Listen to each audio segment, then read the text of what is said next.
बोले सत्यनारायण भगवान की जय।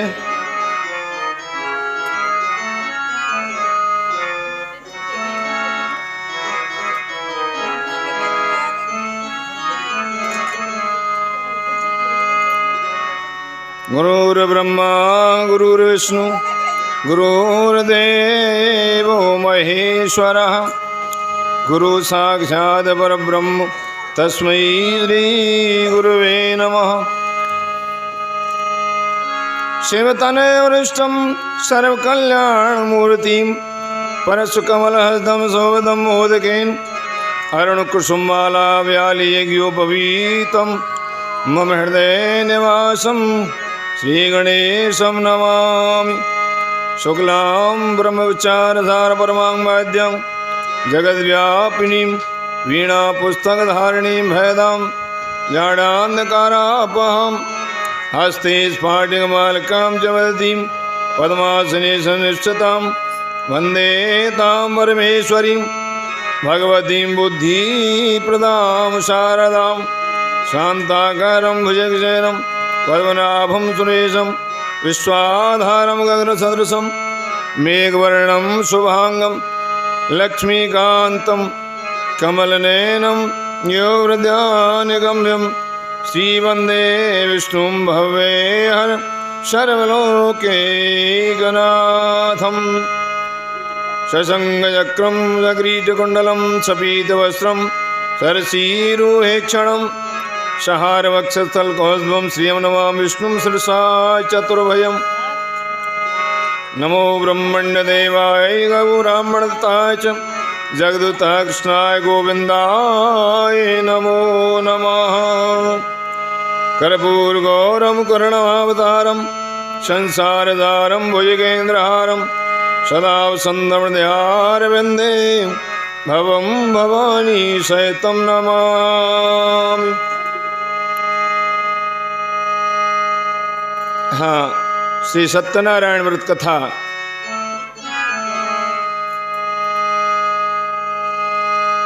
होलिका यानी कि पूर्णमासी के शुभ अवसर पर श्री सत्यनारायण भगवान की कथा का सभी आनंद लें और प्रेम पूर्वक भक्तगण सत्यनारायण भगवान का रसास्वादन करें। प्रथम 2 मिनट के लिए भगवान का नाम संकीर्तन, सभी प्रेम पूर्वक नाम संकीर्तन बोलेंगे और भगवान की शरण ग्रहण करेंगे। भगवान की याद में भगवान की कथा सुनेंगे।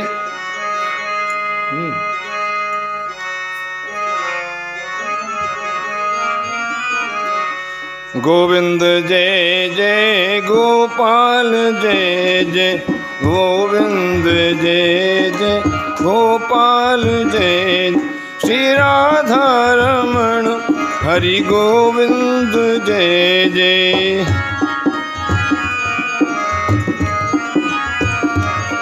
श्री राधा रमण हरि गोविंद जय जय।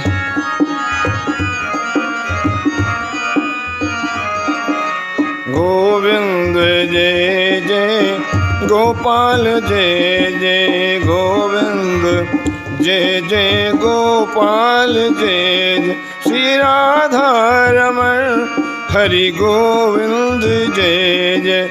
राधा रमण हरि गोविंद जय जय गोविंद जय जय गोपाल जय जय गोविंद जय जय गोपाल जय श्री राधा रमण हरि गोविंद जय जय। श्री राधा रमण हरि गोविंद जय जय गोविंद जय जय गोपाल जय जय गोविंद जय जय गोपाल जय जय श्री राधा रमण हरि गोविंद जय जय।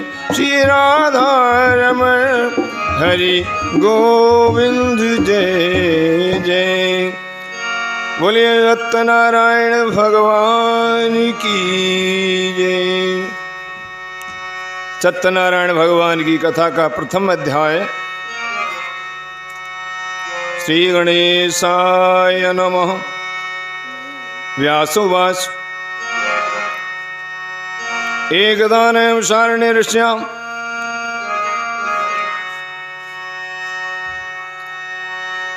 दक्ष्या पपृच्छर्मुन्या सर्वेषु तं पौराणिकं खलु। एक समय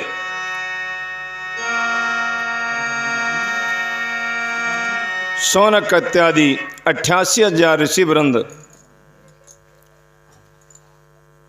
एकत्रित हुए हैं और विचार कर रहे हैं कि कराल कलयुग निकट आ रहा है और इस कलयुग में प्राणियों को दुख की प्राप्ति होगी और इस दुख से लोगों को बचाने के लिए हमें क्या करना चाहिए। तो इसी समय पर व्यास जी के परम शिष्य श्री सूत जी महाराज अपने शिष्यों के सहित वहाँ पधारे हैं। सूत जी को देख करके सभी ऋषि खड़े हो गए, उठ करके श्रद्धापूर्वक दंडवत प्रणाम किया और उनका पूजन किया है। अतिथि देख उठ के मिले भरे गम स्वप्रेम चंचल साधु प्रवीण का यह सुकर्म ऋणे आवती हर्षे नहीं नैनन नहीं स्नेह तुलसी तहाँ न जाइए चाहे कंचन बरसे में याते कहत पुकार के सकल सुनो के दय कान हेमदान गजदान ते बड़ो दान सम्मान साधु साधु को देख कर खिल उठता जो फूल बैठती है नेह की चंचल सरक्षक सकूल दलन मोह तम सो प्रकाशु बड़े भाग्य आवई जासु उगरई बेवल बिलोचन ही के मिटई दोष दुख भव रजनी के। जैसे सूत जी महाराज आए हैं, सभी ऋषि खड़े हो गए, उनका सम्मान किया, स्वागत किया और अतिथि देवो भव, हमारे घर भी कोई अतिथि आए तो उसका स्वागत सम्मान हमें करना चाहिए। अतिथि भगवान का स्वरूप होता है। अतः सभी ऋषियों ने सूत जी महाराज को उत्तम और पवित्र आसन दिया, यथोचित उनका पूजन किया और सूत जी महाराज बोले, हे भगवान, इस समय आपका आना बहुत ही उत्तम हुआ है। हम सभी चिंतित थे और आपने हमारी चिंता का निवारण करने का के लिए यहाँ आगमन किया है।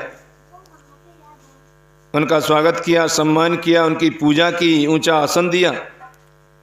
प्रसन्नतापूर्वक कहने लगे, हे प्रभु, हमारा प्रश्न है कि कराल कलयुग निकट आ रहा है और धर्म की इस कलयुग में कैसे रक्षा होगी, इससे हम सभी दुखी हैं। अतः व्रत करके, तप करके, जैसे भी हो मनोवांछित फलों की प्राप्ति हो और कलयुगी जीवों के दुख दूर हों, ऐसा कृपा करके हमें कोई सिद्धांत, कोई विचार, ये हमें बताइए। अत्यारत पूछो मुनिराया रघुपति कथा कहूँ कर दाया। रामायण में भी वही प्रसंग आया था। उसी प्रकार से सभी संतों ने उनसे पूछा है। सौनकादि ऋषियों की प्रार्थना पर सूत जी महाराज कहने लगे, हे ऋषिगण, आप धन्य हैं और आप जैसे मनुष्य ही सत्पुरुष कहे जाने के योग्य हैं, जो कि परोपकार के लिए चिंता करते हैं और दुष्टों से कष्ट पाने पर उनको सुख ही प्रदान करते हैं। गोस्वामी तुलसीदास जी ने ठीक ही कहा है, तुलसी संत स्वम सम फूल फलई पर हेत इतते ये पाहन हनत उतते वे फल देत। संतों का चरित्र ऐसा ही होता है। संत दूसरों की पीड़ा को, दूसरों की आपत्तियों को ठीक करने के लिए उनका उपाय करते हैं। ऐसा ही संतों का स्वभाव होता है। साधु चरित शुभ सरिस कपासु, निरस विशद गुण में फल जासु। जैसे परद दुख परिच्छेद दुरावा, वंदनीय जय जग जस पावा। भलो भलाई पहले ही लही, निचाई ही नीच, सुधा सराय अमृता, गरल सराही मीच। यानी भले आदमी पर तो भलाई का ही काम होता है और नीच आदमी पर नीचता का ही काम होता है। जैसे सुधा यानी कि अमृत की सराहना किसमें है? जो अमृत पी लेता है वो अमर हो जाता है। और गरल यानी कि जहर, विष, जो उसको पी लेता है तो विष का स्वभाव है मारना। तो सभी ऋषियों ने सूत जी महाराज का पूजन किया, उत्तम आसन दिया और सूत जी महाराज से बोले कि हे भगवान, इस समय आपका आना बहुत ही उत्तम है। इस अवसर पर आपका स्वभाव ठीक उसी प्रकार से है जैसे राम विरह सागर में भरत मगन मन होत, विप्र रूप धर पवन सुत आए गए जिम पोत। अर्थात हम लोग शोक सागर में डूबे हुए हैं। आपने नौका सदृश हमारा उद्धार करने के लिए पदार्पण किया है। हे प्रभु, कराल कलयुग निकट आ रहा है और इस कलयुग में धर्म की कैसे रक्षा होगी, इस चिंता से हम सभी दुखी हैं। इस कलयुग में कैसे कैसे लोग होंगे, रामायण में सब कुछ वर्णन कर दिया है कि भगवंत कथा न रुचेगी जिन्हें, नहीं शास्त्र की बात पे ध्यान धरेंगे। पढ़ के अंग्रेजी कहाएंगे, साहब होटल में मदपान करेंगे। कर खंडन तीर्थ मंदिर का, नहीं पुण्य कथा और दान करेंगे। कभी चंचलती पराई चहे, घर की घरनी का न मान करेंगे। अतः इस कलयुग में झूठ का बोलबाला हो जाएगा। तो हे महर्षि, हे महान भाव, आप हमें भगवान की कोई कथा, कोई वार्ता, कोई ऐसा उपाय सुझाएं जिससे कि कलयुगी जीवों के दुख दूर हों। सुरल से यथावाह तत्शृणुध्वं समाहितः, एकदानार्दो परानुग्रहे कांक्षा पर्यटनुधान लोकान मृत्युलोकालोकामपगत। सूत जी महाराज कहने लगे, हे परोपकारी शौनकादृश्यो, जैसा तुम मुझसे प्रश्न कर रहे हैं ना कि कलयुगी जीवों के दुख कैसे दूर हों, कलयुग आएगा, मनुष्य पाप कर्म करेगा, दुखी होगा, तो कलयुगी जीवों के दुख कैसे दूर होंगे, जैसा तुमने मुझसे प्रश्न किया है वैसा ही प्रश्न एक बार नारद जी ने भगवान विष्णु से किया था। और भगवान विष्णु ने नारद जी को जो उपदेश किया था मैं वही तुम्हें बताऊंगा। इसलिए संध्या वंदन करने के बाद जिस प्रकार इस प्रश्न का उत्तर भगवान ने नारद जी को दिया था, उसी प्रकार मैं आप लोगों के समक्ष कथन करूंगा। शौनकादि ऋषियों ने कहा कि अति उत्तम है हम भी संध्योपासन कर लें, क्योंकि किसी कवि ने कहा है कि जो उठ प्रात नहात नहीं। कितनी मार्मिक बात बताई है कि जो उठ प्रात नहात नहीं, दिन साथ चले यही विद जाको। अक्ष की माल न भाल विभूत न दे, तो जो अर्घ सदा सविता को। संध्या विधि करते नहीं जो, दिन तीन न ध्यान धरे जो उमा को। दुजरज बने निज काज तजे, गनिये अस ब्राह्मण शूद्र प्रथा को। कहा गया है कि जो उठ प्रात नहात नहीं, जो उषा काल में सूर्योदय से पहले पहले जो स्नान नहीं करता है, और यही क्रम मान लीजिए 7 दिन तक चलता रहे, और अक्ष की माल यानी कि तुलसी की माला गले में न हो, और विभूति यानी कि माथे पर चंदन का टीका न हो, और जो रोजाना सूर्य भगवान को अर्घ नहीं देता हो, संध्या वंदन यानी जो भगवान का भजन नहीं करता हो, और इस प्रकार से जो रहता हो, चाहे वो ब्राह्मण ही क्यों ना हो, वो भी शूद्र कहे जाने के योग्य है। अतः ये कार्य हमारे वैदिक ग्रंथों में वर्णित हैं कि हमें मनुष्य का रोजाना का नित्य नियम क्या होना चाहिए। पहले भगवान का काम करें, संध्या वंदन करें, स्नान करें, तिलक लगाएं, भगवान का थोड़ा कीर्तन करें, भगवान का नाम लें, गुरु मंत्र का जाप करें, उसके बाद में कोई सांसारिक कार्य प्रारंभ करें। ये नियम है। वैदिक समय में ये सब कुछ मनुष्य किया करते थे, लेकिन आज इस कलिकाल में सब कुछ भुला दिया गया। नीति, रीति, धर्म, मर्यादा सब कुछ भूल गए। यही कारण है कि कलयुग में जीव अधिक दुखी रहते हैं।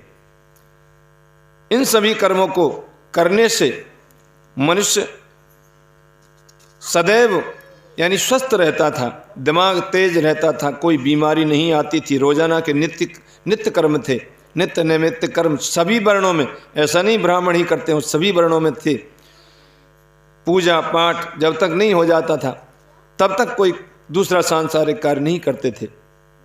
लेकिन आजकल व्यस्तता इतनी बढ़ गई है कि भगवान को कोई नहीं मानता है, न कोई नित्य नियम, कुछ नहीं। जब जी चाहे, जब तक सोएंगे, जी चाहे तब तक जगेंगे, और उसके बाद में अपना सांसारिक कार्य, भगवान से कोई लेना देना नहीं। तभी मनुष्य अस्वस्थ है, बीमार है, दुखी है, आपत्तिग्रस्त है। कैसे कैसे झंझट मनुष्य के ऊपर आ रहे हैं, क्योंकि नीति, रीति, धर्म, मर्यादा सब कुछ हमने भुला दी। तो इसके पश्चात जब संध्योपासन भगवान ने कर लिया, संध्योपासन से निवृत्त होकर के जब सब लोग श्री सूत जी महाराज के सामने आए, एकत्रित हुए, तो सूत जी महाराज ने कहा कि हे ऋषियों, एकाग्रचित्त होकर के मेरी बात को सुनो, क्योंकि एक ही साध है, सब सदे, सब साधे, सब जाए। तुम्हारा ध्यान किसी और तरफ रहेगा तो न मेरे उपदेश से लाभ उठा सकोगे और न अन्य ही कोई कार्य बन सकेगा। हे ऋषियों, एक समय नारद मुनि परोपकार की इच्छा से अनेक लोकों में भ्रमण करते हुए पृथ्वी पर आए, और पृथ्वी पर आकर के नारद जी ने देखा कि जितने भी मनुष्य हैं सब के सब अनेक प्रकार के दुखों से घिरे हुए हैं, अनेक प्रकार की योनियों में जन्म लेकर के पाप कर्मों को भोग रहे हैं, बुरा कर्म कर रहे हैं और दुखी हो रहे हैं। नारद जी ने देखा ऐसे प्राणियों को क्लेश युक्त दुखी देख करके नारद मुनि अपने मन में सोच रहे हैं कि उनका दुख कैसे दूर हो, क्योंकि संतों का स्वभाव होता है दूसरों को आपत्तिग्रस्त देख करके उनकी आपत्ति विपत्ति दुखों को नष्ट करें, ये संतों का स्वभाव होता है। ऐसा मन में सोचते हुए, वीणा को बजाते हुए, भगवान का गुणगान करते हुए भगवान के विष्णु लोक यानी कि बैकुंठ धाम में गए हैं। नारद जी कहाँ गए? बैकुंठ धाम में। एक बार करतल वीणा गावत हरे गुण परम प्रवीणा, चीर सिंधु गवने मुनिनाथा, जहाँ बस श्री निवास श्रुति गाथा, अरस मिले उठ रमान केता, बैठे आसन ऋषि ही समेता। एक बार करतल कर वीणा को बजाते हुए, भगवान का नाम संकीर्तन करते हुए, चीर सिंधु यानी कि जहाँ चीर समुद्र में भगवान का निवास है वहाँ गए हैं। नारद जी ने जा करके भगवान को प्रणाम किया, प्रसन्न होकर के भगवान से मिले हैं, भगवान के चरण स्पर्श किए हैं और आसन पर विराजमान हो गए हैं। भगवान विष्णु का कैसा स्वरूप है? तदा नारायणं देवं चतुर्भुजं, शंख चक्र गदा पद्मं वनमाला विभूषितम्। भगवान का श्वेत वर्ण है, चार भुजाएं हैं, चारों भुजाओं में क्रम से शंख चक्र गदा पद्म धारण किए हुए हैं और गले में तुलसी कुंद मदारजा चमके पंचवी गट्टा वनमाला विभूषिता। ऐसी उन्होंने सुशोभित माला पहनी हुई है। ऐसे देवताओं के भी देवता स्वामी भगवान की नारद जी प्रार्थना करते हैं कि हे भगवान, आपको मेरा साष्टांग दंडवत है। आप सभी को जानने वाले हैं, आपकी अनंत शक्ति है, आपके अनेक रूप हैं, आदि और अंत से आप रहते हैं। आप ही निर्गुण हैं, आप ही सगुण हैं। सब निर्गुण सगुण सब आपके ही स्वरूप हैं। सतोगुण रजोगुण तमोगुण की आत्मा संपूर्ण प्राणियों के आदि कारण एवं अपने भक्तों के दुखों को हे भगवान आप दूर करने वाले हैं। जय दुष्ट संहारी भव में हारी, जय विद जय करे आदि न अंता, जय असुर विनाशक धर्म प्रकाशक, गावई वेद अनंता, जन जन मनोरंजन पाप प्रभंजन, सुखकारी मुनि संता, चंचल नर नारी अति दुख भारी, मुक्त करो भगवंता। भगवान की स्तुति की है। नारद जी के मुखारविंद से स्तुति सुनी। भगवान ने नारद जी से पूछा कि हे नारद, आपका आगमन या वैकुंठ लोक में किस लिए हुआ है? आप क्या चाहते हैं?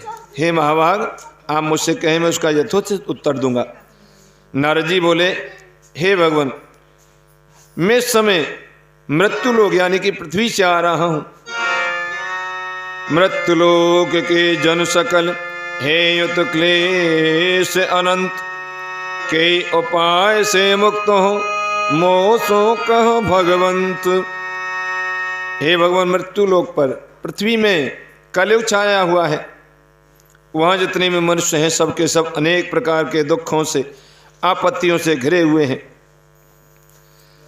पाप कर्मों में लगे हुए हैं। जो मन में आता है वही करते हैं, दुखी हो रहे हैं।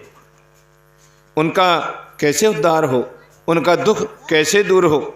हे प्रभु, कृपया मुझे इसका उपदेश कीजिए, उन जीवों के ऊपर कृपा कीजिए कि दीन मलिन दरिद्र कुमूरक बुद्धि विवेक बिना अभिमानी, तस्कर लंपट ज्वार तथा अनशिक्षित दुष्ट महा अज्ञानी, अन्न न पावत भोजन कोर पान को पावत शुद्ध न पानी, चंचल शोक बेहाल सभी नर सृष्टि को चिंतन में लपटानी। हे भगवान, भय विकल खग मृग यही भांति, अपर कथा कैसे कही जाती। यह कलिकाल कठिन उद्गारी, पाप परायण सब नर नारी। ये कलिकाल बहुत कठिन है, सभी स्त्री पुरुष पाप परायण हो गए हैं। इसलिए हे भगवान, कोई ऐसा उपाय बताइए जिससे उन प्राणियों के दुख छूट जाएं। यदि आप मुझे अपना परम भक्त मानते हैं तो आप दीनों पर दया करने वाले दीन दयालु हैं। दीन दयाल मिरद संभारी, हरहो नाथ मम संकट भारी। भगवान ने नारद जी से कहा, उनके वचन को सुनकर के नारद जी से कहा, नारद, तुमने बड़ी अच्छी बात पूछी है, इससे संसार का कल्याण होगा, प्राणी पापों से मुक्त होकर के परम पद को प्राप्त करेंगे। हे नारद, तुम्हारे प्रेम से मैं कह रहा हूँ, इस देह को परोपकार में लगाना चाहिए, क्योंकि तुम परोपकारी संत हैं और परोपकार का बड़ा भारी महत्व होता है। परोपकार का मतलब होता है दूसरों की भलाई की कामना करना, निस्वार्थ भाव से दूसरों की सेवा करना, और इसका फल है कि स्वयं न खादन्ति फलानि वृक्षा, पिबन्ति नाभा स्वमेव नद्या, धराधरो न वर्षति नात्मेतो परोपकाराय सताम विभूतया। भगवान ने कहा, हे नारद, मुझे कोई भी प्राणी बुरा नहीं लगता, क्योंकि सब मेरी संतान हैं। सब मम प्रिय सब मम उपजाए, सब ते अधिक मनुज मोय भाई। तिन में दुज में श्रुतिधारी, तिन में निगम नीत अनुसारी। हे नारद, रामायण में वर्णित है कि यह तन कर फल विषय न भाई, स्वर्ग स्वल्प अंत दुखदाई। नर समान नहीं कवनि उदेहि, जीव चराचर जाचत जेहि। नर तन पाए विषय मन देहि, पलट सुधाते 60 विष लेहि। हे नारद, जो न तरे भवसागर, नर समाज अस पाए, सोकृत निंदक मंदमत आत्मा हन गत जाए। हे नारद, ये कलियुगी जीव, ये सब मेरी संतान हैं, मैं इन सब का परम पिता हूँ। लेकिन ये कर्म बुरा करते हैं, बुरा देखते हैं, बुरा सोचते हैं और बुरा करते हैं। मन वचन और कर्म से ये भ्रष्ट हो गए हैं। जैसा ये कर्म करेंगे, जैसा ये कर्म करेंगे वैसा ही फल पाएंगे। अतः कर्मों के अनुसार ये दुखी हो रहे हैं। एक छोटा सा उपाय मैं तुमसे कह रहा हूं, उसको ध्यान से सुनो, इसी से मानव का कलयुग में कल्याण होगा। हे नारद, तुम्हारे प्रेम से मैं कह रहा हूं, कलयुग के लिए एक ऐसा उत्तम व्रत है जो कि महापुण्य को प्रदान करने वाला, स्वर्ग और पृथ्वी सभी जगह दुर्लभ है। और वो व्रत कौन सा है?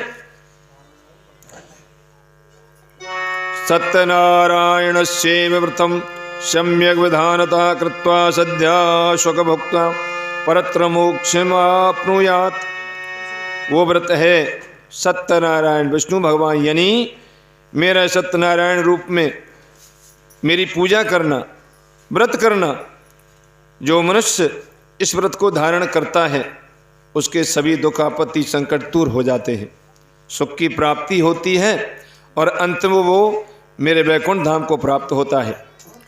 चाहूँ युग चाहूँ जरूरत नाम प्रभाव, कल विशेष नहीं आन उपाऊ। भगवान का वचन सुनकर के नारद जी ने कहा, हे जनार्दन, ये सत्यनारायण भगवान का व्रत, इसका फल क्या है?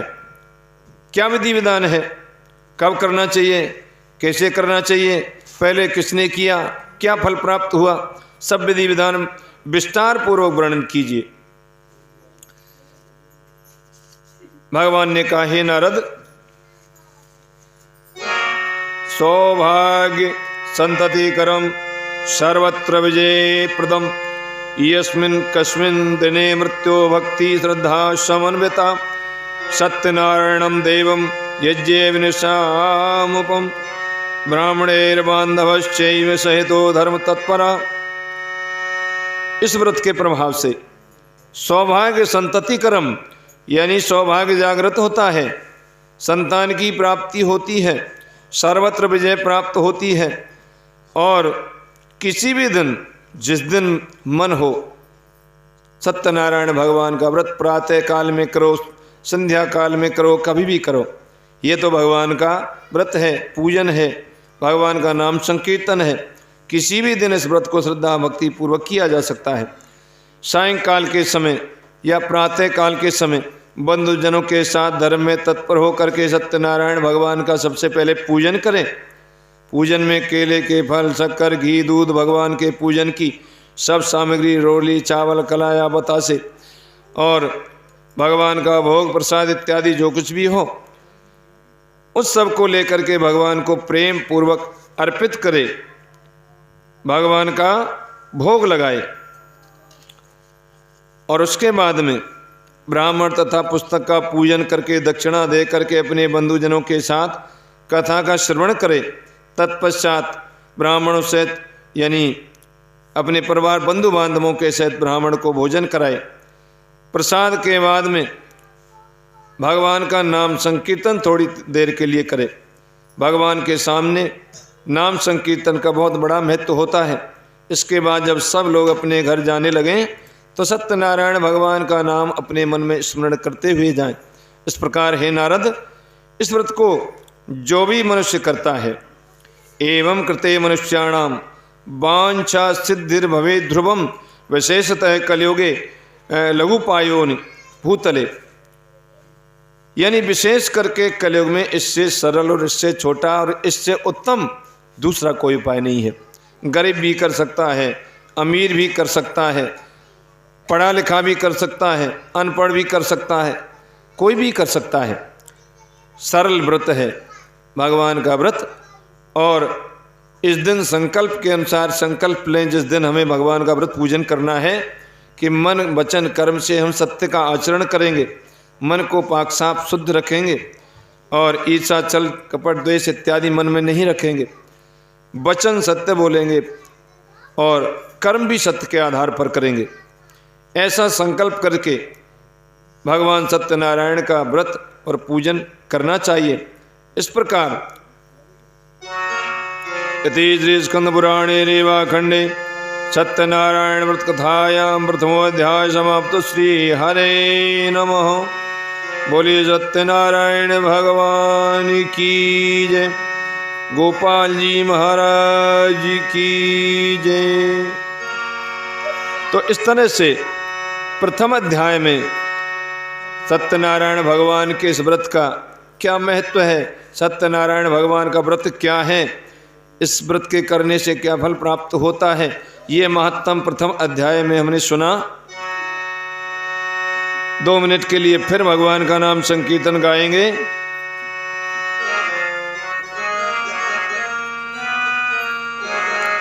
श्रीमन्नारायण नारायण नारायण, श्रीमन्नारायण नारायण नारायण, श्रीमन्नारायण नारायण नारायण, श्रीमन्नारायण नारायण नारायण, श्रीमन्नारायण नारायण नारायण, श्रीमन्नारायण नारायण नारायण, लक्ष्मी नारायण नारायण नारायण, लक्ष्मी नारायण नारायण नारायण, श्रीमन्नारायण नारायण नारायण, लक्ष्मी नारायण नारायण नारायण, श्रीमन्नारायण नारायण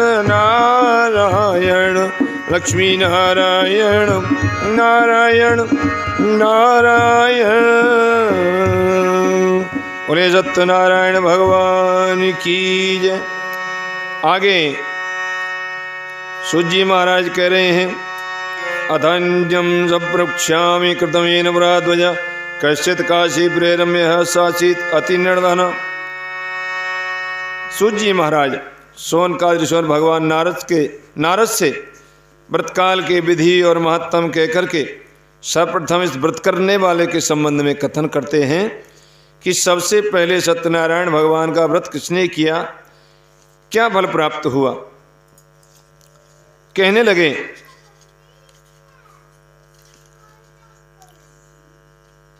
कि सुंदर काशीपुरी नगरी है और वहाँ एक बहुत ही कंगाल गरीब ब्राह्मण सतानंद नाम के हुए। चतुर्मां व्याकुलो भूत्वा नित्यं बभ्रभूतले दुक्तम ब्राह्मणम दृष्ट्वा भगवान ब्राह्मण प्रिय। कंगाल ब्राह्मण, गरीब ब्राह्मण रोजाना इधर से उधर भीख मांगते फिरते हैं। उस ब्राह्मण को देख करके भगवान को उस पर दया आई और भगवान ने एक बूढ़े ब्राह्मण का रूप धारण किया और वृद्ध ब्राह्मण का रूप धारण करके उस दुखी ब्राह्मण से आकर के पूछ रहे हैं, ब्राह्मण आप रोजाना इधर से उधर क्यों भ्रमण किया करते हैं, अपने दुख का मुझे कारण बताओ। दुर्योत्तम सब कहो मैं सुनना चाहता हूँ। और इस प्रकार से जब संत का मिलन हो जाता है तो हमारे भाग्य उदय हो जाते हैं। ब्राह्मण कहने लगा, हे भगवान शायद मैंने पूर्व जन्मों में, पहले जन्मों में कोई भी धर्म कर्म पाठ पूजन तीर्थ यात्रा इत्यादि कोई भी कर्म, ऐसा शुभ कर्म, ऐसा धर्म का कार्य, ऐसा पुण्य का कार्य नहीं किया है जिसके कारण मेरे घर कंगाली है, गरीबी है। मैं गरीब ब्राह्मण हूँ और रोजाना इधर से उधर पृथ्वी पर घूम घूम करके भिक्षा मांगता हूँ और अपने परिवार का पेट भरता हूँ। नहीं क्षुधा सम दुख को, नहीं सुख मान समान, नहीं क्रोध सम शत्रु है जग में और महान। यानी कि क्षुधा भूख के बराबर दूसरा कोई दुख नहीं है और मान सम्मान के बराबर दूसरा कोई सुख नहीं है। और क्रोध के बराबर कोई दूसरा शत्रु नहीं है। अतः मैं इधर से उधर भीख मांग करके अपने परिवार का भरण पोषण करता हूँ। हे ब्राह्मण देव, यदि आप कोई ऐसा उपाय जानते हैं तो मुझे बताइए, जिससे कि मेरी ये गरीबी दूर हो जाए, मेरी कंगाली दूर हो जाए। ब्राह्मण के वचन सुनकर के भगवान बने हुए ब्राह्मण कहने लगे, हे ब्राह्मण देव, मैं आपके प्रारब्ध को देख रहा हूँ। आपने पूर्व जन्मों में कोई भी धर्म कर्म पुण्य ऐसा नहीं किया है जिसके कारण आज आप दुखी हैं। और ये शास्त्रोक्त बात है कि जिसने पूर्व जन्मों में कोई धर्म कर्म भजन ध्यान पाठ पूजन कीर्तन यज्ञ अनुष्ठान भगवान से संबंधित कोई कार्य किया होगा, सच्चे दिल से किया होगा, भगवान के लिए किया होगा, तो वो इस जीवन में सुख संपत्ति प्राप्त करता है।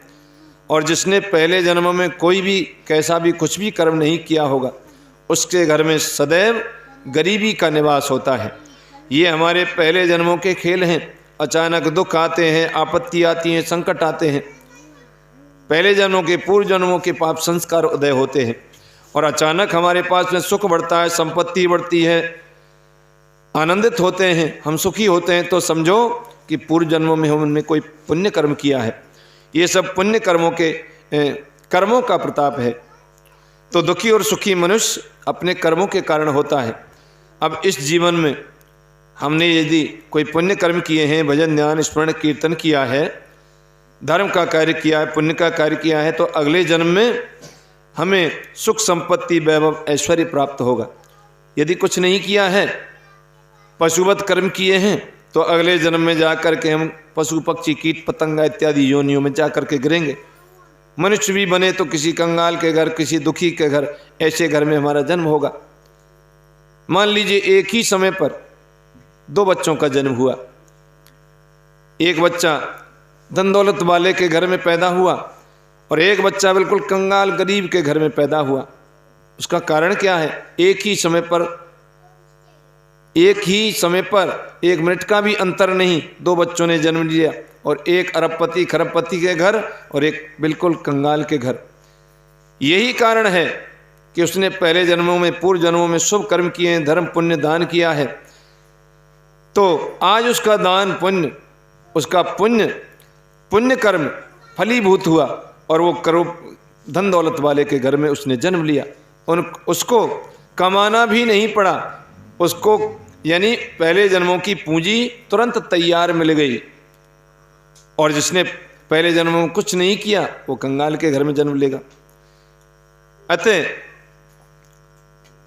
ब्राह्मण के प्रश्न का उत्तर देते हुए भगवान कहने लगे, हे ब्राह्मण देवता, आप मेरी बात को मानकर, क्योंकि आप कंगाल हैं, गरीब हैं, सत्यनारायण भगवान का व्रत और पूजन सबसे सरल तरीका है।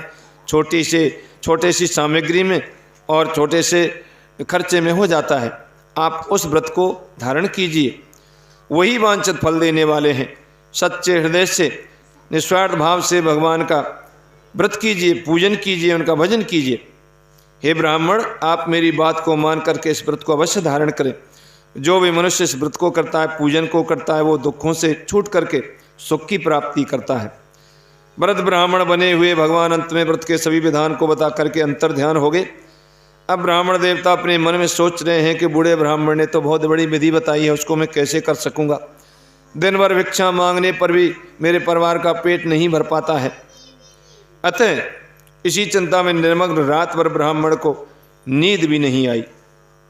प्रातः काल में ब्राह्मण देव जागे हैं, शौचादि क्रिया से निवृत्त हुए, स्नान ध्यान किया। स्नान ध्यान करके थोड़ा भगवान का भजन किया और अपना झोली झंडा लेकर के भीख मांगने के लिए निकला है।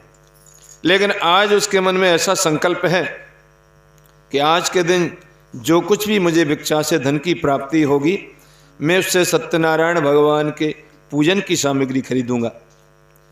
और सत्य है, जिस दिन हम प्रातः काल में ही भगवान का स्मरण करके अपने पूरे दिन का कार्य प्रारंभ करते हैं तो हमारा कार्य सफल होता है, हमारा काम सफल होता है, कोई काम नहीं बिगड़ता है।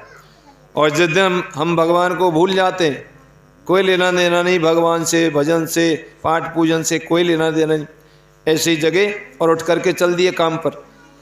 इसका मतलब भगवान को अपना आधार नहीं बनाया। भगवान के लिए उसको कुछ भी हो सकता है, उसके कर्मों के अनुसार कुछ भी हो सकता है। इसीलिए ब्राह्मण ने पहले नित्य नियम किया, भगवान को याद किया और भिक्षा के लिए घर से बाहर निकला। संकल्प मन में है कि आज के दिन भिक्षा से जो भी धन मुझे प्राप्त होगा मैं उससे सत्यनारायण भगवान के पूजन की सामग्री खरीदूंगा। और सत्य है, जा पर कृपा राम की होई, ता पर कृपा करे सब कोई। तथा प्रातः समुत्थाय सत्यनारायण व्रतम कर्ष्येति संकल्पित मग्मध्वजः, तस्मिन् निवेदने विप्रम प्रचुरम द्रव्यमात्मवान्, तेनैव सार्ध सत्यव्रतमाचरात्। उस दिन उसको भिक्षा में बहुत सा धन प्राप्त हुआ, अर्थात उस दिन देवताओं ने भी उस ब्राह्मण पर कृपा की है। अतः ब्राह्मण ने उसी धन से बंधु बांधवों को बुलाया, प्रेम पूर्वक भगवान का व्रत किया, उनका पूजन किया। सच्चे मन से, विधि विधान पूर्वक, प्रेम पूर्वक, हृदय से, भावना से यदि हम भगवान का कोई भी कार्य करते हैं तो भगवान उसको स्वीकार करते हैं। और अहंकार पूर्वक, अज्ञानता पूर्वक, ढोंगबाजी से यदि हम कोई भगवान का काम करते हैं तो भगवान कभी भी सुनने वाले नहीं हैं। पूजन के और व्रत के प्रभाव से ब्राह्मण के सब दुख दूर होने लगे और धीरे धीरे करके उसके बंद कार्य सभी चलने लगे। कुछ दिनों के बाद वो सुख संपत्ति वाला हो गया, सुख संपत्ति से परिपूर्ण हो गया। उसके बाद वो ब्राह्मण प्रत्येक महीने सत्यनारायण भगवान का व्रत पूजन करने लगा। और एक दिन ऐसा आ गया कि वो ब्राह्मण धन दौलत वाला होकर के इस पृथ्वी का सुख भोग करके अंत में भगवान के बैकुंठ धाम को चला गया। इस प्रकार जो मनुष्य उस ब्राह्मण की तरह सत्यनारायण भगवान का व्रत करेंगे, पूजन करेंगे, उनके सभी दुख शोक आपत्ति नष्ट होकर के अंत में भगवान का बैकुंठ धाम उन्हें प्राप्त होगा। इस प्रकार भगवान ने व्रत के प्रभाव को नारद जी को बताया। इसके बाद में श्री सूत जी महाराज ने शौनकादि ऋषियों से प्रश्न किया कि जो कुछ भगवान का महत्तम था मैंने उसका कथन किया, अब आगे और क्या कहूँ। ऋषि कहने लगे, महाराज उस ब्राह्मण से इस व्रत को किसने सुना, किसने किया, ये सारी कथा हम सबकी सुनने की इच्छा है, आप कृपा करके कहिए। सूत जी महाराज कहने लगे, हे ऋषियों, उस ब्राह्मण से सुनकर के जिसने इस व्रत को पृथ्वी पर किया है उसका मैं कथन करता हूँ। एक समय अपनी धन संपत्ति के अनुसार वो ब्राह्मण बंधुभिः स्वजनैः सार्धव्रतं कर्तुं समुद्यतः एतस्मिन्नन्तरकाले एतः समागतः बहिः काष्ठं संस्थाप्य प्रस्य गृहमाययौ कृष्णस्य तात्मा च दृष्ट्वा विप्रकृतव्रतम्। अपने बंधु बांधवों के सहित वो ब्राह्मण सत्यनारायण भगवान का व्रत पूजन कर रहे थे। इतने में लकड़ी बेचने वाला एक लकड़ारा उनका दरवाजे पर आया। लकड़ी का गट्ठर बाहर रखा, घर के भीतर प्रवेश किया। लकड़ारा भूख प्यास से बेचैन था। उसने घर के भीतर देखा कि वही भिखारी ब्राह्मण जो कि एक दिन इधर से उधर भिक्षा मांगते फिरते थे, आज इतने बड़े भवन के स्वामी हैं, बड़ी भीड़ भाड़ हो रही है, भगवान की पूजा की जा रही है। लकड़ी का गट्ठर बाहर रखा, घर के भीतर देखा तो आश्चर्य में पड़ गया। कुछ देर के बाद उसने हाथ जोड़ करके ब्राह्मण से पूछा कि हे ब्राह्मण देव, आप किस देवता की पूजा कर रहे हैं और आपके पास में ये इतना धन दौलत कहाँ से आ गया। ब्राह्मण कहने लगा, ये सब सत्यनारायण भगवान की कृपा का प्रसाद है। एवं नारायण तुम नारदाय महात्मने, यानी ये सब सत्यनारायण भगवान की कृपा से हुआ है। अतः सत्यनारायण भगवान की ये सब कृपा है। जिस दिन से मैंने सत्यनारायण भगवान का व्रत पूजन प्रारंभ किया है उस दिन से मेरे घर में सुख संपत्ति बढ़ती ही चली जा रही है। हमारे शास्त्रों में कहा गया है, संसर्ग जा दोष गुणा भवंती, यानी कि संसर्ग से ही मनुष्य के अंदर दोष और गुण उत्पन्न होते हैं। जैसे लोगों की हम संगति करेंगे हम भी वैसे ही बनते हुए चले जाएंगे। यदि हम अच्छे लोगों की संगति करेंगे, श्रेष्ठ पुरुषों की संगति करेंगे, श्रेष्ठ पुरुषों के वचनों को मानेंगे, तो हम हम भी श्रेष्ठ बन जाएंगे। और यदि हम बुरे लोगों की संगति करेंगे तो निश्चित रूप से हमारे अंदर भी बुराइयां पैदा हो जाएंगी। मैंने जिस दिन से सत्यनारायण भगवान का व्रत प्रारंभ किया है, जिस दिन से मैं सत्यनारायण भगवान का भजन, स्मरण, कीर्तन, व्रत पूजन करता हूँ, उस दिन से मेरे घर में धन दौलत बढ़ती ही चली जा रही है। लकड़ारी ने ब्राह्मण का से सब कुछ सुना और उसने प्रसाद लिया और भगवान के व्रत की, पूजन की सब विधि विधान सुनी और अपना लकड़ी का गट्ठर सर पर रख करके चलने लगा। चलते चलते उसने भी सत्यनारायण भगवान के व्रत का संकल्प कर लिया कि आज के दिन लकड़ियों के बेचने से जो पैसा मुझे प्राप्त होगा, मैं उससे सत्यनारायण भगवान के पूजन की सामग्री खरीदूंगा।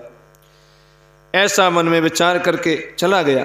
भगवान की कृपा से उसकी लकड़ी उस दिन दूने दाम में बिकी है और प्रसन्न हृदय से उसने सत्यनारायण भगवान की सभी सामग्री, पूजन की सामग्री खरीदी है और सब सामग्री को लेकर के घर आया। घर आकर के परिवार के लोगों के साथ ब्राह्मण को बुला करके विधि विधान से श्री सत्यनारायण भगवान का व्रत किया, उनका पूजन किया, जिसके पुण्य के प्रभाव से भविष्य में लकड़ारा धन और पुत्र को प्राप्त हुआ। जब तक संसार में रहा उसने सुख भोग किया और अंत में भगवान के वैकुंठ धाम को चला गया। इस प्रकार से दूसरे अध्याय में भगवान के व्रत का महत्व सुनाया, ब्राह्मण की कथा, लकड़ारे की कथा सुनाई। इति श्री स्कंदपुराणे रेवाखंडे श्री सत्यनारायण व्रत कथायां द्वितीय अध्याय समाप्त। श्री हरे नमः। बोलिए सत्यनारायण भगवान की जय, गोपाल जी महाराज की जय। हाँ, 2 मिनट फिर भगवान का नाम संकीर्तन करेंगे।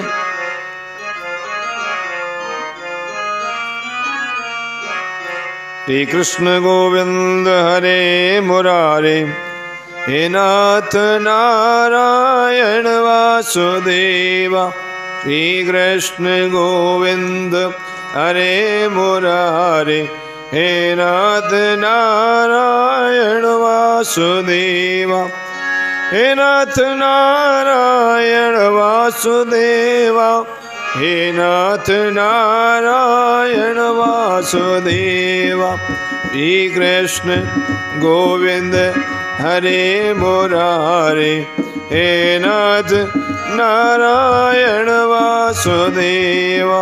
श्री कृष्ण गोविंद हरे मुरारे, हे नाथ नारायण वासुदेवा। हे नाथ नारायण वासुदेवा, हे नाथ नारायण वासुदेवा। श्री कृष्ण गोविंद हरे मुरारे, हे नाथ नारायण वासुदेवा। श्री कृष्ण गोविंद हरे मुरारे, हे नाथ नारायण वासुदेवा। बोलिए सत्यनारायण भगवान की जय। आगे सूत जी महाराज बोले, पुनरग्रे प्रवक्ष्यामि दृढ़ध्वमन सत्तमा पुराचाल काम को नाम नृपशासीन महामति जितेन्द्रिय सत्यवादी चयो देवालयं प्रदनेदने धर्म दत्ता दुजान संतोषयन् सुधीम। सूत जी महाराज ने शौनका ऋषियों से कहा कि हे मुनि सत्तमो, ब्राह्मण की और लकड़ारे की मैंने कथा कही, अब आगे और क्या कहूँ। आगे जिसने इस व्रत को किया उसका मैं कथन करता हूँ। प्राचीन समय में उल्कामुख नाम का एक राजा हुआ था। वो राजा जितेंद्रिय, जितेंद्रिय का अर्थ यानी कि अपनी इंद्रियों को वश में रखने वाला, अपने मन को वश में रखने वाला। जो भी काम खराब होता है, हमारा मन भ्रष्ट होता है तो काम खराब होता है। यदि हमारा मन हमारे नियंत्रण में है तो कोई काम खराब नहीं होगा। इंद्रियां हमारी बस में है तो कोई काम खराब नहीं होगा। जब मन भ्रष्ट हो जाता है, बुद्धि भ्रष्ट हो जाती है, तो इंद्रियां भी बेकारी हो जाती हैं, इंद्रियों में भी बेकार आ जाता है और हम गलत काम कर बैठते हैं।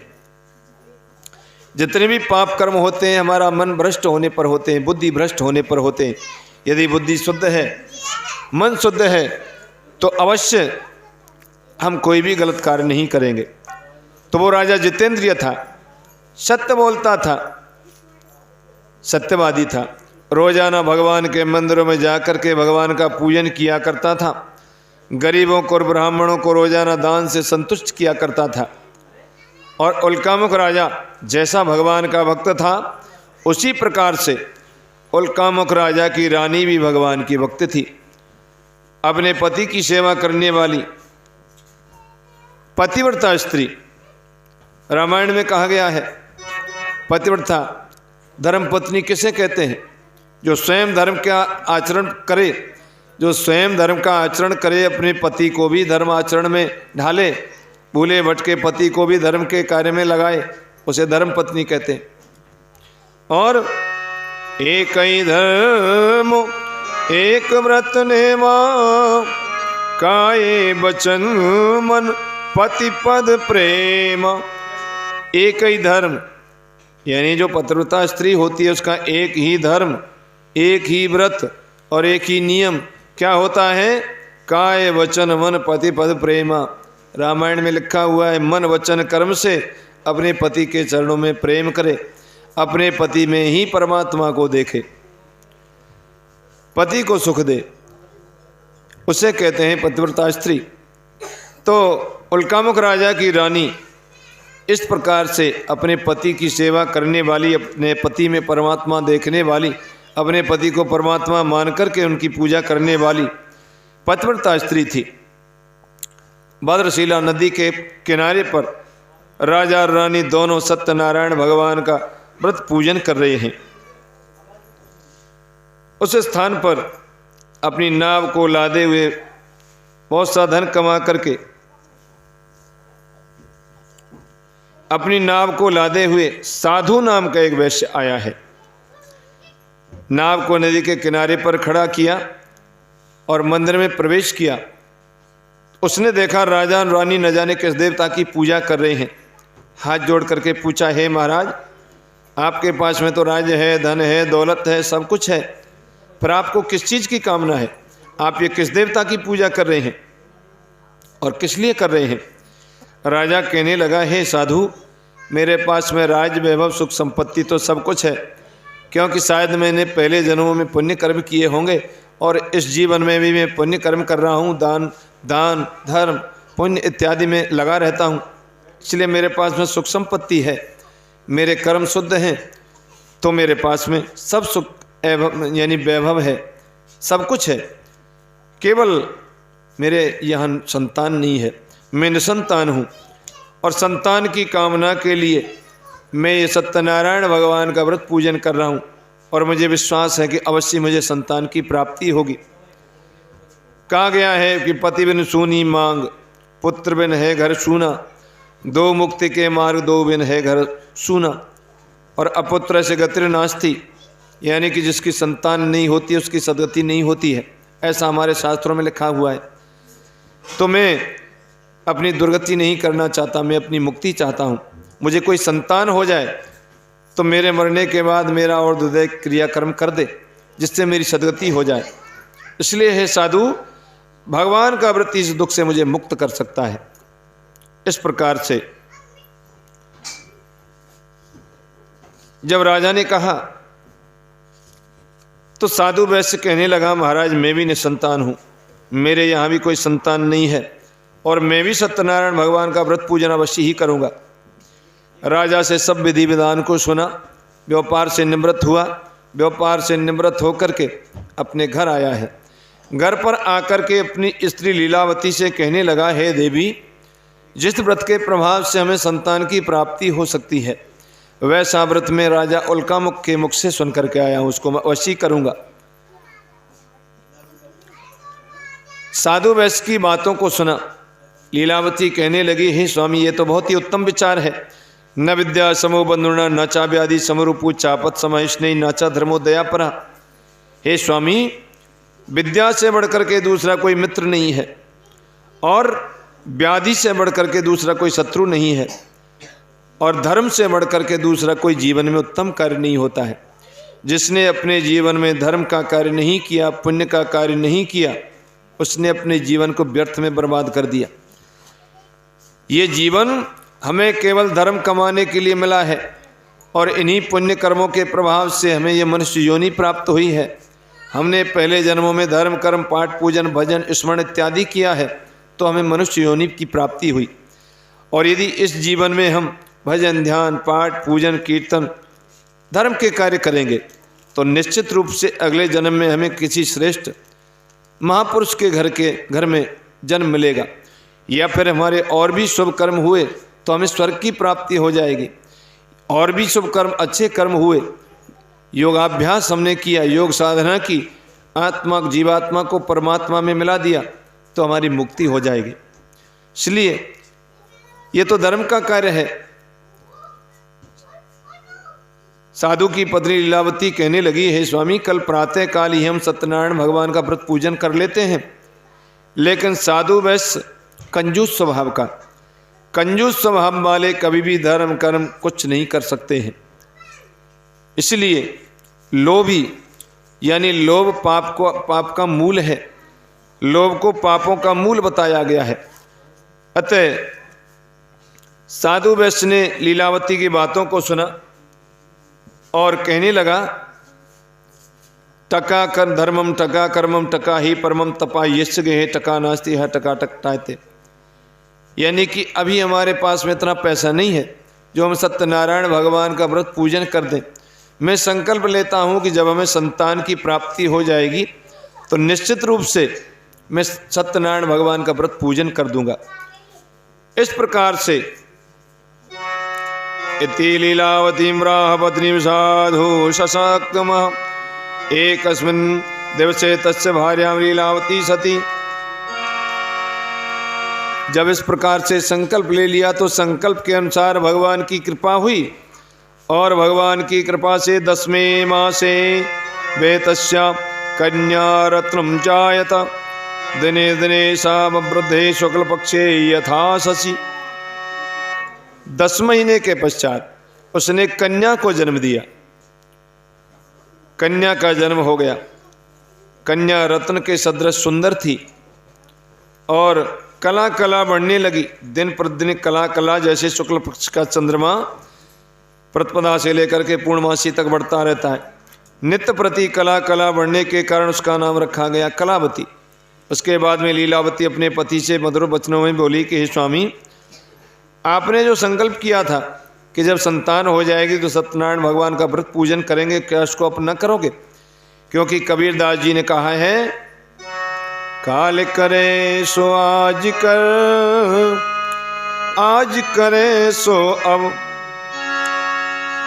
पल में परले होएगी, बहुर करे गो कब।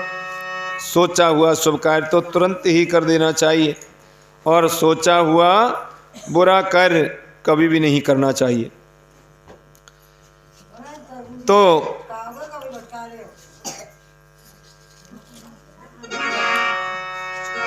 रिकॉर्डिंग चल रही है, रिकॉर्डिंग। साधु ने कहा, हे प्रिय, किस कन्या की बरही छठी इत्यादि में बहुत धन खर्च हुआ है, इसलिए कन्या के विवाह के समय मैं ये व्रत करूंगा। इस प्रकार अपनी स्त्री से कहकर के साधु वैश्य नगर में घूमने के लिए चला गया। भगवान की कृपा से कलावती कला कला बढ़ती हुई अल्पकाल में ही पिता के घर में विवाह के योग्य हो गई, सयानी हो गई। एक दिन साधु वैश्य ने अपनी पुत्री को उसकी सहेलियों के साथ में घूमते हुए नगर में देखा। कलावती कन्या को देख करके मन में विचार किया कि कन्या विवाह के योग्य हो गई है। अतः दूतों को बुलाया और उनसे कहा कि मेरी कन्या के लिए कोई सुंदर और श्रेष्ठ वर खोज करके लाओ। वैश्य की आज्ञा पाकर के दूत लोग कांचन नगर को गए। उस नगर में दूतों ने एक वैश्य के पुत्र को देखा जो कि शुभ गुणों से युक्त था। वो लड़का जाति का कुलीन था। उसे लाकर के दूत कहने लगे, हे स्वामी, ये बालक शिक्षित सुंदर और सुशील निरोगत भी ये विश्व कुमार है, वंश कुलीन तथा धनवान, अनेक सुशासन पे अधिकार है। जाति में मान महान है शक्ति में, और पिता का बड़ा व्यापार है। बरियों दुर्लभ बर है जग में, कवि चंचल का ये सत्य विचार है। हे स्वामी, ये बालक शिक्षित है, पढ़ा लिखा है, कन्या के समकक्ष सुंदर है, सुशील है, स्वभाव भी ठीक है, निरोग है, कोई रोग भी नहीं है, वैश्य का पुत्र है और इसका वंश भी ठीक ठाक है, धनवान है, अनेक शास्त्रों का अध्ययन किया हुआ है, इसके पिता का बहुत बड़ा व्यापार है। इस प्रकार से वर के लक्षणों को सुनकर के विधि विधान के साथ में उसी वैश्य के पुत्र के साथ में अपनी कन्या का विवाह कर दिया। लेकिन दुर्भाग्यशाली किसे कहते हैं? दुर्भाग्यशाली वही होता है जो न तो कभी भगवान का भजन करता है, न स्मरण करता है, न कोई धर्म का कार्य करता है, न तीर्थ यात्रा, न पुण्य कर्म, कुछ नहीं करता है। वो सबसे बड़ा दुर्भाग्यशाली है। जैसा आया वैसा ही चला गया, उसने कुछ भी नहीं किया। और यह धर्म पुण्य की कमाई तो अपनी कमाई है। जितना हम भजन करेंगे, ध्यान करेंगे, पाठ पूजन कीर्तन करेंगे, जो कुछ भी धर्म पुण्य भगवान से संबंधित कार्य करेंगे, केवल वो ही सब कुछ, वो सच्चा धन है, वो ही अपना है। और अपना इस जीवन में, इस पृथ्वी पर, इस संसार में कुछ नहीं है। क्योंकि जब हम पैदा हुए थे, माता के उदर से बाहर आए थे, तो नंगे पैदा हुए थे, शरीर पर कपड़े भी नहीं थे। जो कुछ भी लिया वो यहीं से लिया, और जब जाएंगे तो सब कुछ यहीं छोड़ करके चले जाएंगे। इसलिए ये संसार का धन दौलत ऐश्वर्य हमारे किसी काम का नहीं होता है। यहीं कमाया, यहीं छोड़ गए। लेकिन हमारा कमाया हुआ दान धर्म भजन ध्यान पाठ पूजन कीर्तन, जो भी भगवान से संबंधित हम कोई पुण्य कमाई करते हैं, धर्म की कमाई करते हैं, वो हमारे साथ में जाती है। जब हमारा जन्म हुआ था तो दो वस्तु लेकर के पैदा हुआ था, पहले जन्म के किए हुए पाप और पहले जन्म के किए हुए पुण्य, उनको लेकर के हमारा जन्म हुआ। और यहाँ से हम जाएंगे तो ही दो ही चीज़ लेकर के साथ में जाएंगे, अपना किया हुआ पाप कर्म और अपना किया हुआ पुण्य कर्म। ये हमारे साथ में जाने वाली चीज़ है। बाकी धन दौलत पैसा सोना चांदी भूमि जमीन जायदाद जो कुछ भी है, सब यहीं की वस्तु थी और यहीं रह जाने वाली है। तो सबसे बड़ा दुर्भाग्यशाली वही है जिसने अपने जीवन में पुण्य कमाई नहीं की, धर्म की कमाई नहीं की। साधु वैश्य ने कन्या का विवाह तो कर दिया, लेकिन दुर्भाग्य के कारण सत्यनारायण भगवान का उत्तम व्रत करना भूल गया। भगवान उसकी नीचता पर बड़े ही रुष्ट हुए। व्यापार में कुशल साधु वैश्य ने विवाह किया और निश्चय किया कि अब कहीं धंधे के लिए चलना चाहिए। अतः अपने दामाद को साथ में लिया और रत्नसारपुर नगर में पहुंच करके समुद्र के समीप अपनी नाव को खड़ी कर दिया और व्यापार करने लगा। जहां व्यापार कर रहा था उस राज्य के राजा थे चंद्रकेतु। उस समय सत्यनारायण भगवान ने प्रतिज्ञाभ्रष्ट साधु वैश्य को श्राप दिया कि हे वैश्य, तुमको भविष्य में कठिन से कठिन और महान दुख की प्राप्ति होगी। ये लोभ का फल है। तुमने लोभ के कारण मेरा व्रत भंग कर दिया, मेरा व्रत पूरा नहीं किया। लोभ अविष्टो नरिवीक्तम वीक्षते नैव चावदम दुग्धम पश्यति मजीरो यथा न लगड़ाहितम।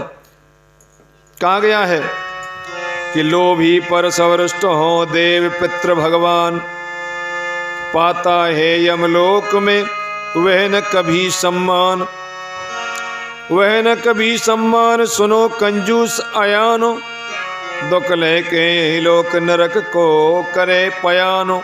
चंचल भूतल भार कृपण मानव है जो भी, निश्चय रौरव नरक अंत में पावे लोभी।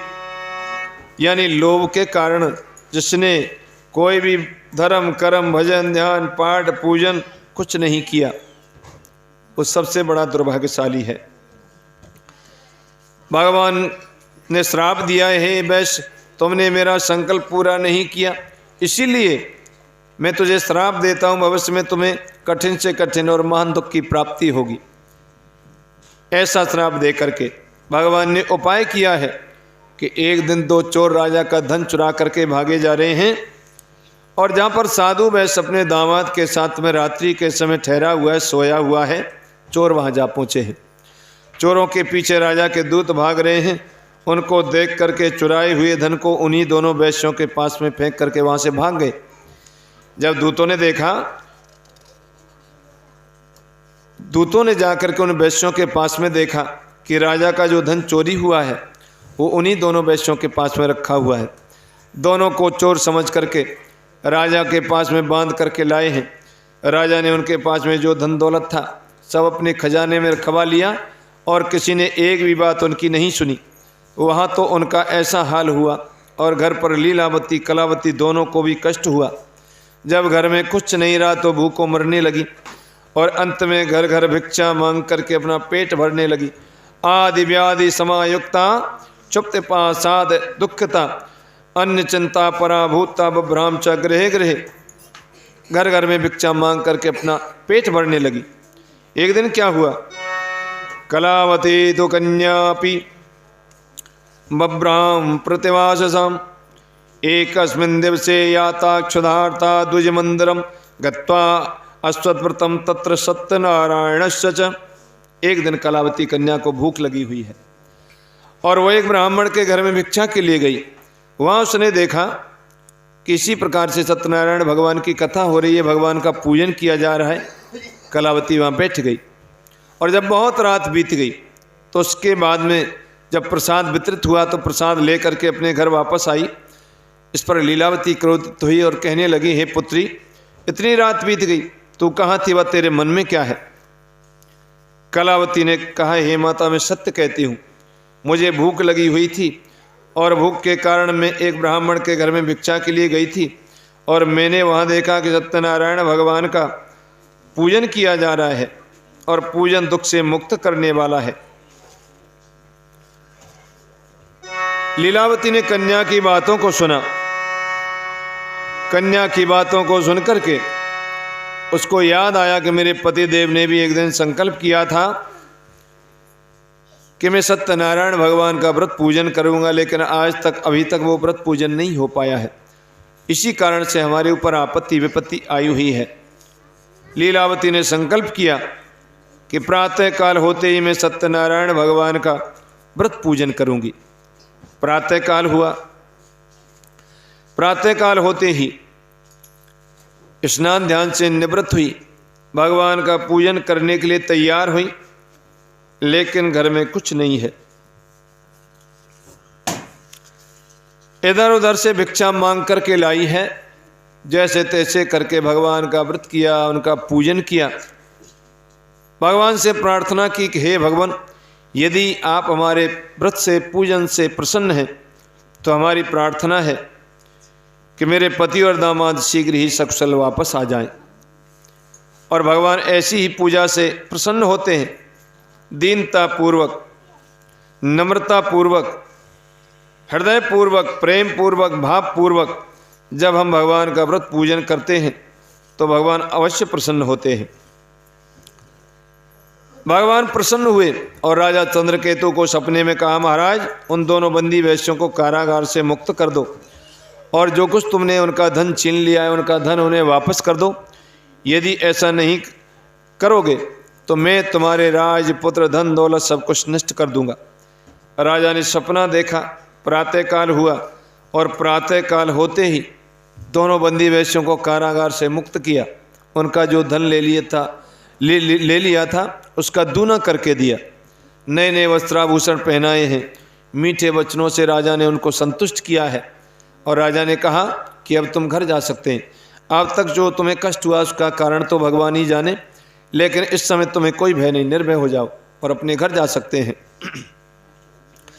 दोनों ने राजा को प्रणाम किया और प्रणाम करके अपने घर चलने के लिए तैयार हुए हैं। श्री स्कंद पुराणे रेवा खंडे श्री सत्यनारायण व्रत कथायाम तृतीय अध्याय समाप्त। श्री हरे नमः।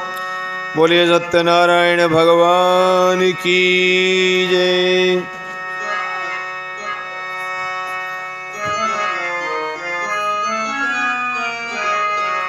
हाँ, 2 मिनट फिर भगवान का नाम संकीर्तन।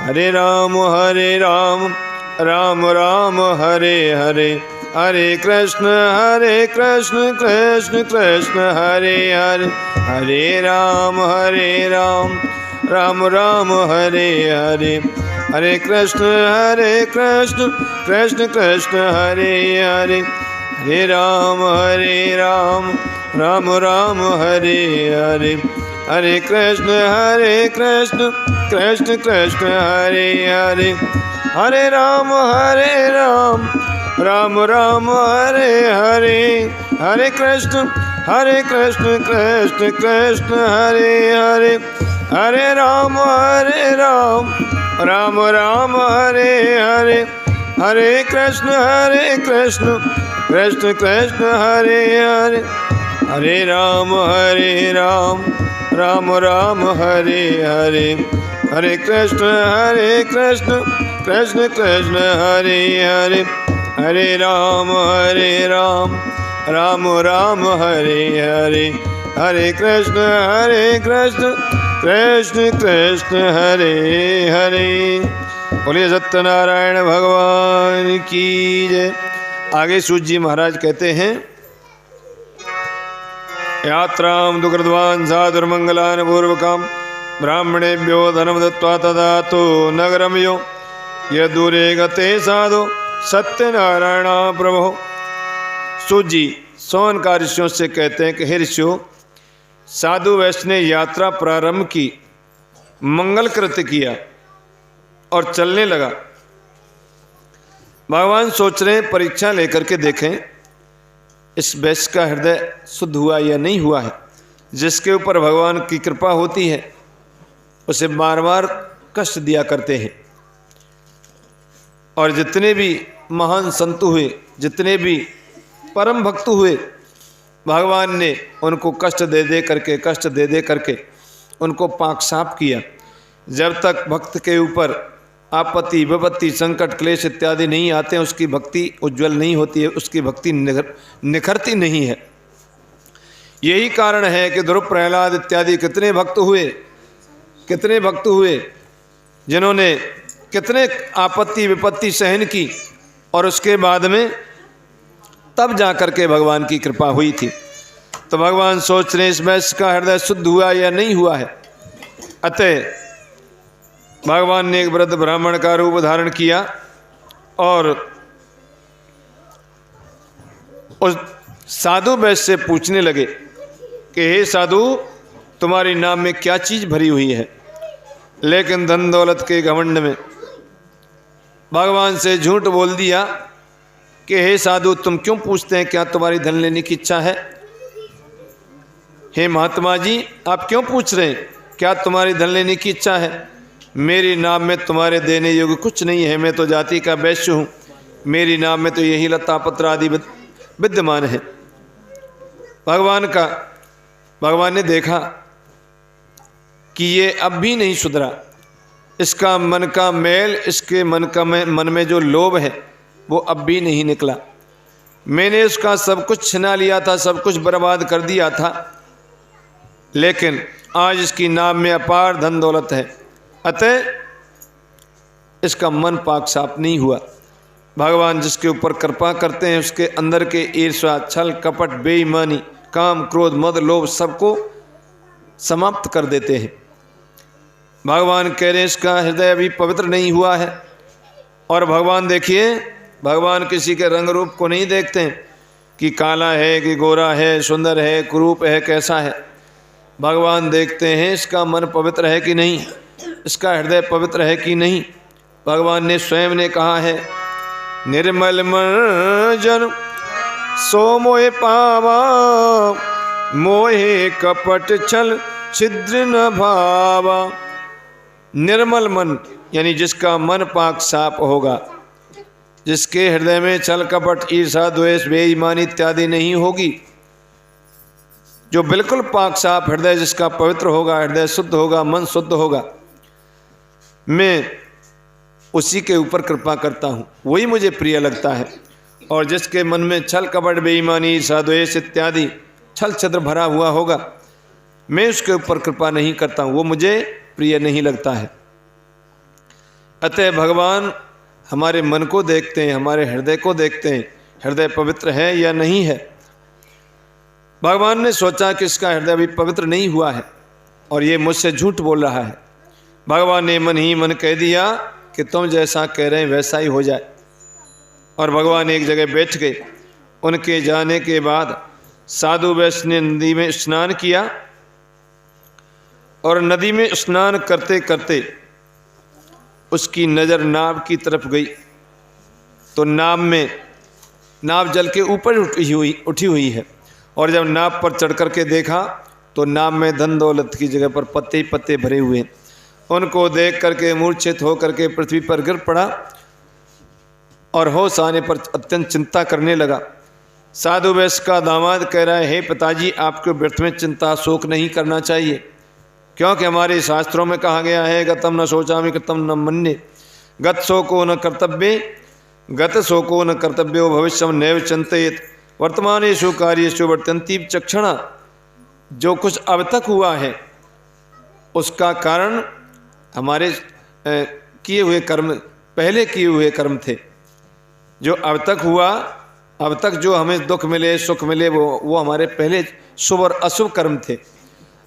आगे क्या होगा, भविष्य में क्या होगा? भविष्य में वही होगा जो हम इस समय कर रहे हैं। जो यदि हम शुभ कर्म कर रहे हैं, अच्छे कर्म कर रहे हैं तो हमें सुख मिलने वाला है।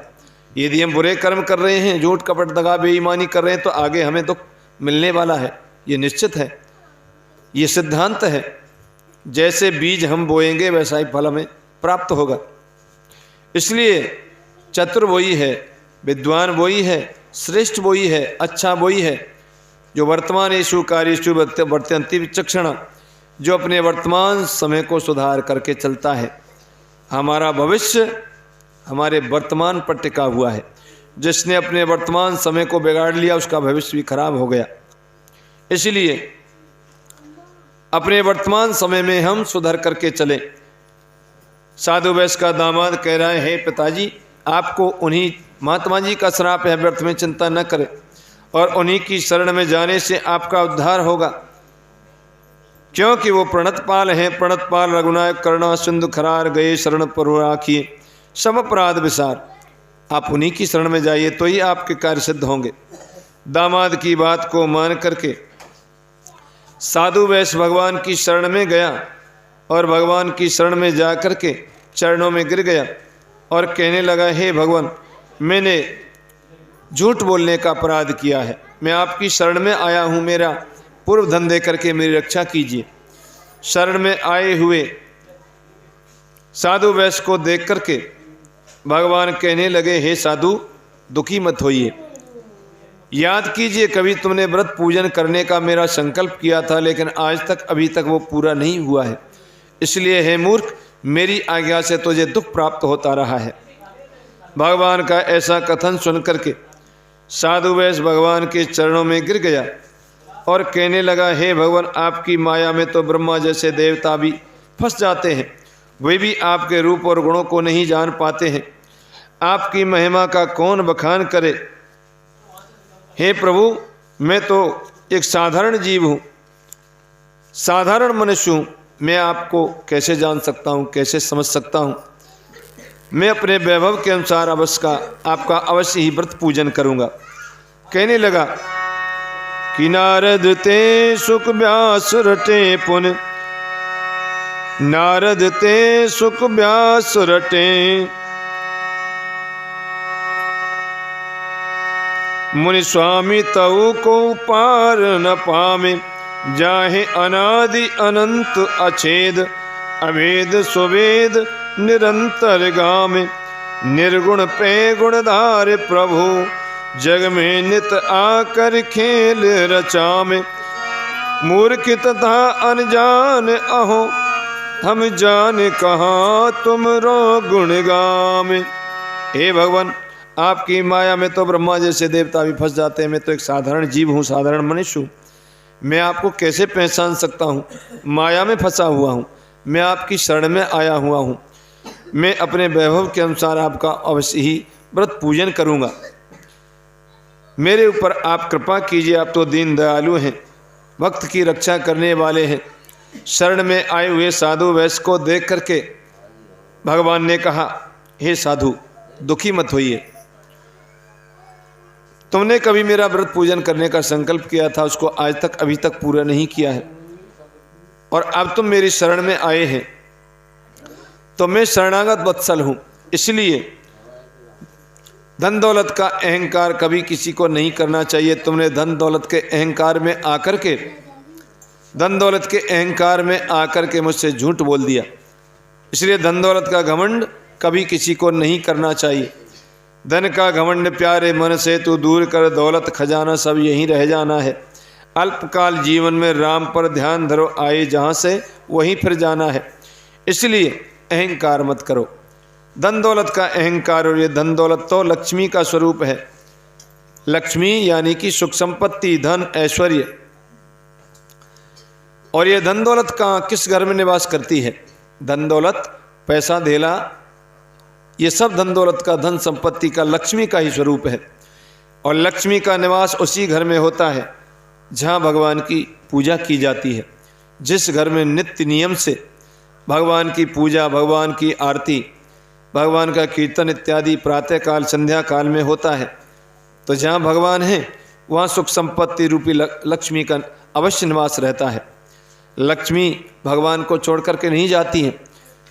और रामायण में वर्णित है कि जहाँ सुमति तहाँ संपत्ति नाना, जहाँ कुमति तह विपत्ति निदाना। जिस घर के लोग प्रेम से रहते हैं उस घर में सुख संपत्ति का अचल निवास रहता है, ऐसे घर से सुख संपत्ति कभी भी नहीं जाती। और जहाँ कुमतितः विपत्ति निदाना, जिस घर के सदस्यों में आपस में लड़ाई झगड़ा होता रहता है उस घर में दुख संकट आपत्ति क्लेश आते ही रहते हैं। इसलिए भगवान ने कहा, हे साधु धन दौलत का अहंकार कभी किसी को नहीं करना चाहिए। तुम मेरी शरण में आए हैं, मैं तुम्हें वरदान देता हूँ कि तुम्हारा खोया हुआ धन तुम्हें वापस प्राप्त हो जाए। और भगवान अंतर ध्यान हो गए। जब साधु वैश्य ने नाव पर आकर के देखा तो नाव में पहले की तरह धन दौलत भरा हुआ है। भगवान का अनुग्रह मान करके अपने घर चलने लगा। कुछ समय के बाद जब वो अपने नगर में पहुंचा तो धन की रक्षा करने वाले एक दूत को घर भेजा है। और जब दूत घर गया तो लीलावती कलावती दोनों भगवान के पूजन में लगी हुई हैं। हाथ जोड़ करके दोनों को कहा कि आपके पति और दामाद बहुत सा धन कमा करके नगर के समीप आ गए हैं। दोनों ही प्रसन्न हुई और लीलावती का पूजन समाप्त हुआ। वो अपने पति के दर्शन करने के लिए गई। कलावती इस समय पूजन में लगी हुई है। उसने सोचा कि जब मेरी माता ही मेरे पिता के दर्शन के लिए गई है तो क्यों ना मैं भी अपने पति के दर्शन करने के लिए जाऊं। पति के दर्शन की लालसा में भगवान के पूजन को अधूरा छोड़ दिया, ना भोग लगाया ना प्रसाद लिया और अपने पति के दर्शन को चली गई।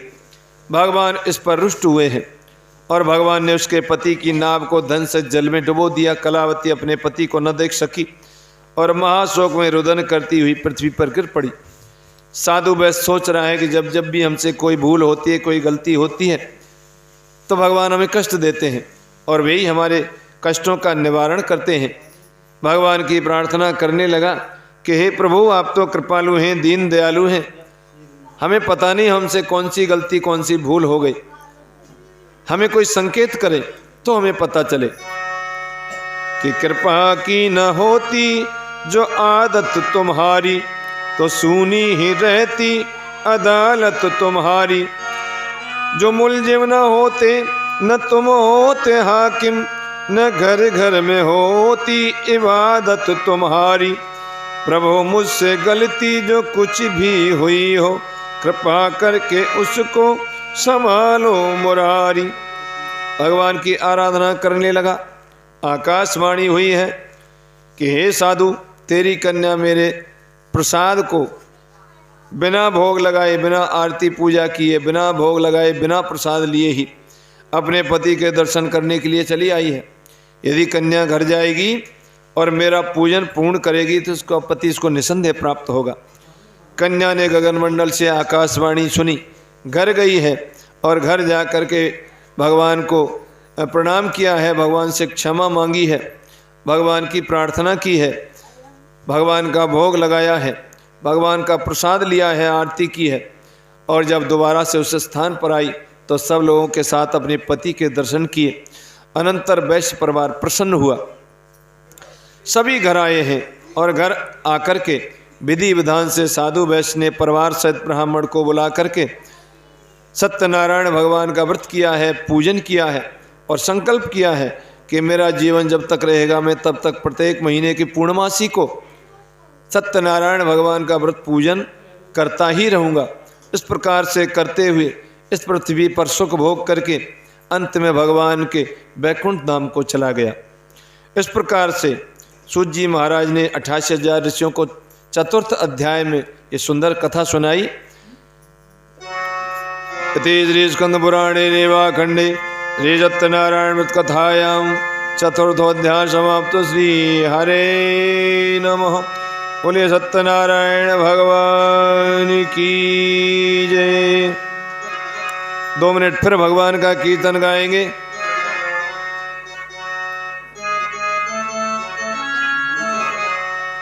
गोविंद मेरो है, गोपाल मेरो है, गोविंद मेरो है, गोपाल मेरो है, शिवा के बिहारी नंदलाल मेरो है, शिवा के बिहारी नंदलाल मेरो है, गोविंद मेरो है, गोपाल मेरो है, गोविंद मेरो है, गोपाल मेरो है, शिवा के बिहारी नंदलाल मेरो है, शिवा के बिहारी नंदलाल मेरो है, गोविंद मेरो है, गोपाल मेरो है, गोविंद मेरो है, गोपाल मेरो है। बोलिए सत्यनारायण भगवान की जय। 5वें अध्याय में सूत जी महाराज बोले, अधान्यम समृक्षामि शृणुद्धुमन सत्तम आसीन तंगो राजा प्रजा पालन तत्परा। सूत जी महाराज कह रहे, सौनका ऋषियों से कहा कि हे मुनीश्वरों, मैं और भी एक कथा कहता हूँ। सतयुग में एक तुंगध्वज नाम का राजा हुआ था। वो अपनी प्रजा को पुत्र के समान उसका पालन किया करता था। इस प्रकार का प्रजा पालक राजा भी सत्यदेव भगवान के प्रसाद को त्यागने के कारण दुख को प्राप्त हुआ। एक बार क्या हुआ, वो राजा जंगल में शिकार खेलने के लिए गया। जंगल में जाकर के उसने बहुत से जंगली पशुओं का संहार किया। राजा को भूख प्यास सताने लगी। उसने देखा कि एक बहुत बड़ा बरगद का वृक्ष है, उसके नीचे बहुत से ग्वालवाल भगवान का नाम संकीर्तन कर रहे हैं। राजा वहाँ गया और जा कर के जलपान किया। उसके बाद में जब ग्वालवालों ने देखा कि राजा आए हुए हैं तो सबसे पहले भगवान का भोग लगा करके राजा को प्रसाद दिया। लेकिन राजा ने अपने मन में सोचा कि मैं तो राजा हूँ और ये गाय चराने वाले ग्वालवाल हैं, साधारण लोग हैं, मैं इनके प्रसाद को कैसे ले सकता हूँ। उस प्रसाद को ले तो लिया लेकिन वहीं फेंक दिया और अपनी राजधानी को चलने लगा। जब अपनी राजधानी में गया तो वहाँ जाकर के उसने देखा कि किसी दूसरे राजा ने उसकी राजधानी पर आक्रमण कर दिया। उसके सभी पुत्र युद्ध में मारे गए हैं, धन धान्य सब कुछ बर्बाद हो गया है। राजा सोचने लगा कि मैंने अहंकार में आकर के भगवान के प्रसाद की अवज्ञा की है, इसलिए मेरी यह दशा हुई है। और भगवान का प्रसाद एक दिव्य चीज़ होती है, कोई साधारण वस्तु नहीं होती है। जब हम भगवान का भोग लगाते हैं और नेत्र बंद करके भगवान से कहते हैं भगवान आओ और भोग स्वीकार करो, तो ऐसा नहीं भगवान नहीं आते, क्योंकि भगवान को कहीं से आना ही नहीं पड़ता। भगवान तो सर्वत्र व्याप्त है। प्रभु व्यापक सर्वत्र समाना, प्रेम ते प्रगट हो तुम्हें जाना। प्रभु व्यापक सर्वत्र समाना, भगवान सर्वत्र समान रूप से व्याप्त हैं। ऐसे ही तो मंदिर में भगवान, ऐसे ही हमारे घर में भगवान, जहाँ हम ठाड़े हैं जहाँ वहीं ऐसे ही भगवान है, सब जगह भगवान। भगवान की नज़रों से कोई कभी भी नहीं छुप सकता है। भगवान का निवास हर समय पर, हर वक्त, हर स्थान पर भगवान मौजूद रहते हैं और मनुष्य के कर्मों को देखते रहते हैं। मैंने इसे मनुष्य शरीर दिया, ये कौन से समय पर, कौन से स्थान पर इसने क्या काम किया, भगवान सब जानते हैं। भगवान तो हमारे हृदय में अंदर भी विराजमान है। भगवान हमारे मन की बात को भी जानते हैं, किस समय तुमने क्या सोचा था। भगवान सब कुछ समझते हैं, जानते हैं। भगवान सर्वत्र हैं, इसलिए कहा गया है कि कभी भी बुरा मत सोचो, कभी भी बुरा कर्म मत करो। भगवान को सब कुछ पता है। जब यहाँ से जाएंगे तो भगवान उसका हिसाब किताब लेंगे कि मैंने तुझे मनुष्य जीवन दिया था, उस मनुष्य जीवन में देख तेरी मैं पूरी रील दिखा देता हूँ। किस समय पर तूने क्या कर्म किया, किस समय पर तूने क्या सोचा। यहाँ से तो हम बच जाते हैं, लेकिन उस बड़ी अदालत से हम नहीं बच पाते हैं। भगवान एक एक क्षण का हिसाब किताब लेते हैं। एक एक क्षण तुमने व्यर्थ में बर्बाद किया है या अपने जीवन का सदुपयोग किया है। तो भगवान तो सर्वत्र हैं। जब हम भोग लगाते हैं, भगवान से कहते हैं भगवान और भोग लगाओ, तुरंत भगवान उस भोग को स्वीकार कर लेते हैं। भगवान भोग अवश्य लगाते हैं और अपनी योगिक शक्ति यानी कि अपनी दिव्य ऊर्जा को उस प्रसाद में बखेर देते हैं और वो प्रसाद दिव्य बन जाता है, एक दिव्य औषधि बन जाता है रोजाना। यदि इसी प्रकार से हम भगवान को भोग लगा करके प्रसाद को ग्रहण करेंगे तो वो दिव्य वस्तु बन जाती है। उस प्रसाद को लेने से हमारी आदि व्याधियों का नाश होता है, हमारा मन पवित्र होता है, हमारी बुद्धि पवित्र होती है। और हम ऐसे ही करो और तुरंत लाओ, पेट भरना चाहिए। अरे थोड़ी सी देर जब भोजन सामने आए, नेत्र बंद करें और नेत्र बंद करके भगवान से इतना कह दें भगवान आओ और अपना भोग स्वीकार करो। इतने समय भगवान मान जाए। भगवान बहुत भोले वाले हैं। इतने में ही भगवान का भोग लग जाता है। जब थाली सामने आए तो भगवान को अवश्य याद करें, हे भगवान ये तुम्हारा ही दिया हुआ है, तुम्हारा ही भोग है, पहले आप ही इसको स्वीकार करो, आप ही पाओ।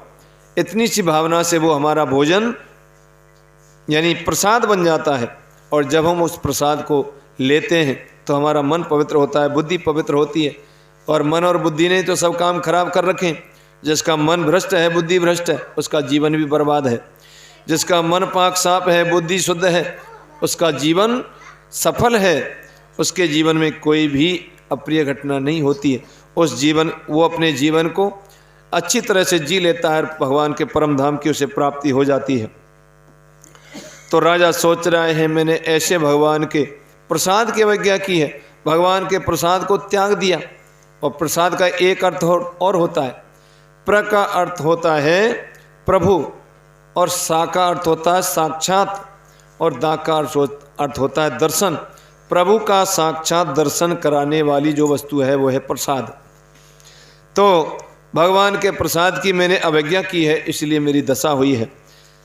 दोबारा से राजा वहीं गया जहाँ ग्वालवाल भगवान का संकीर्तन कर रहे थे, और जाकर के राजा ने भगवान को प्रणाम किया, भगवान के सामने मस्तक झुकाया है, भगवान से क्षमा मांगी है, भगवान की प्रार्थना की है, और भगवान का प्रसाद लिया है, और संकल्प किया है कि मेरा शेष जीवन केवल सत्यनारायण भगवान के लिए ही समर्पित है। इस प्रकार से भगवान का भजन स्मरण करते हुए राजा को पुनः उसकी खोई हुई राजधानी प्राप्ति हुई और संतान की भी प्राप्ति हुई। जब तक संसार में रहा उसने सुख भोग किया और अंत में भगवान के वैकुंठ धाम को चला गया। सूत जी महाराज बोले, सोनकाल ऋषि, जो मनुष्य सत्यनारायण भगवान के परम दुर्लभ व्रत को करता है और मनोरथ सिद्ध करने वाली पुण्यकारक कथा को जो सुनता है, सत्यनारायण भगवान के प्रसाद से धन धानु से सब कुछ प्राप्त होता है। निर्धन को धन मिलता है, धन और बंधन में पड़े हुए के बंधन खुलते हैं, भययुक्त मनुष्य भय से छूटता है। सत्य है, इसमें कोई संदेह नहीं है। सत्यनारायण भगवान के प्रसाद से मनुष्य श्लोक में वांछित फल भोग करके अंत में भगवान के वैकुंठ धाम में जाकर के स्वर्ग के सुखों को प्राप्त करता है। हे ब्राह्मणों, इस प्रकार जो सत्यदेव के व्रत को आप लोगों से कहा है, उसे करने वाले मनुष्य संसार सागर के सभी दुखों से दूर हो जाते हैं। और इस कलयुग में विशेष फल देने वाला सत्यनारायण भगवान का व्रत ही सत्य है। ऐसे भगवान को कोई काल कहता है, कोई ईश कहता है, कोई सत्यनारायण कहता है, कोई सत्यदेव कहता है। यही सत्यदेव अनेकों प्रकार का रूप धारण करके पृथ्वी पर आते हैं। जैसी भी जरूरत पड़ती है वैसा ही अवतार धारण करके आते हैं। गीता में कहा गया है, यदा यदा हि धर्मस्य ग्लानिर्भवतो भारत अभ्युत्थानम् अधर्मस्तदात्मानं सृजाम्यहम् परित्राणाय साधूनां विनाशाय च दुष्कृतां धर्म संस्थापनार्थाय संभवामि युगे युगे। जब जब होय धर्म के हानि बाढ़ई असुर अधम अभिमानी तब तब धर फिर प्रभु विविध शरीरा हरे वेद मुन सज्जन पीरा। जब जब धर्म की हानि होती है, दुष्ट बढ़ते हैं, आतंकवादी बढ़ते हैं, राक्षस बढ़ते हैं, भगवान किसी न किसी रूप में अवतार धारण करते हैं और दुष्टों का संहार करते हैं। और गौ ब्राह्मण पृथ्वी अपने भक्तों की रक्षा करते हैं। इस कलयुग में भी भगवान आएंगे, जब कलयुग के 821 वर्ष शेष रह जाएंगे। कलयुग की आयु कितनी है? 4,32,000 वर्ष, और यहाँ में तो अभी 4-5-1,000 वर्ष गए हैं।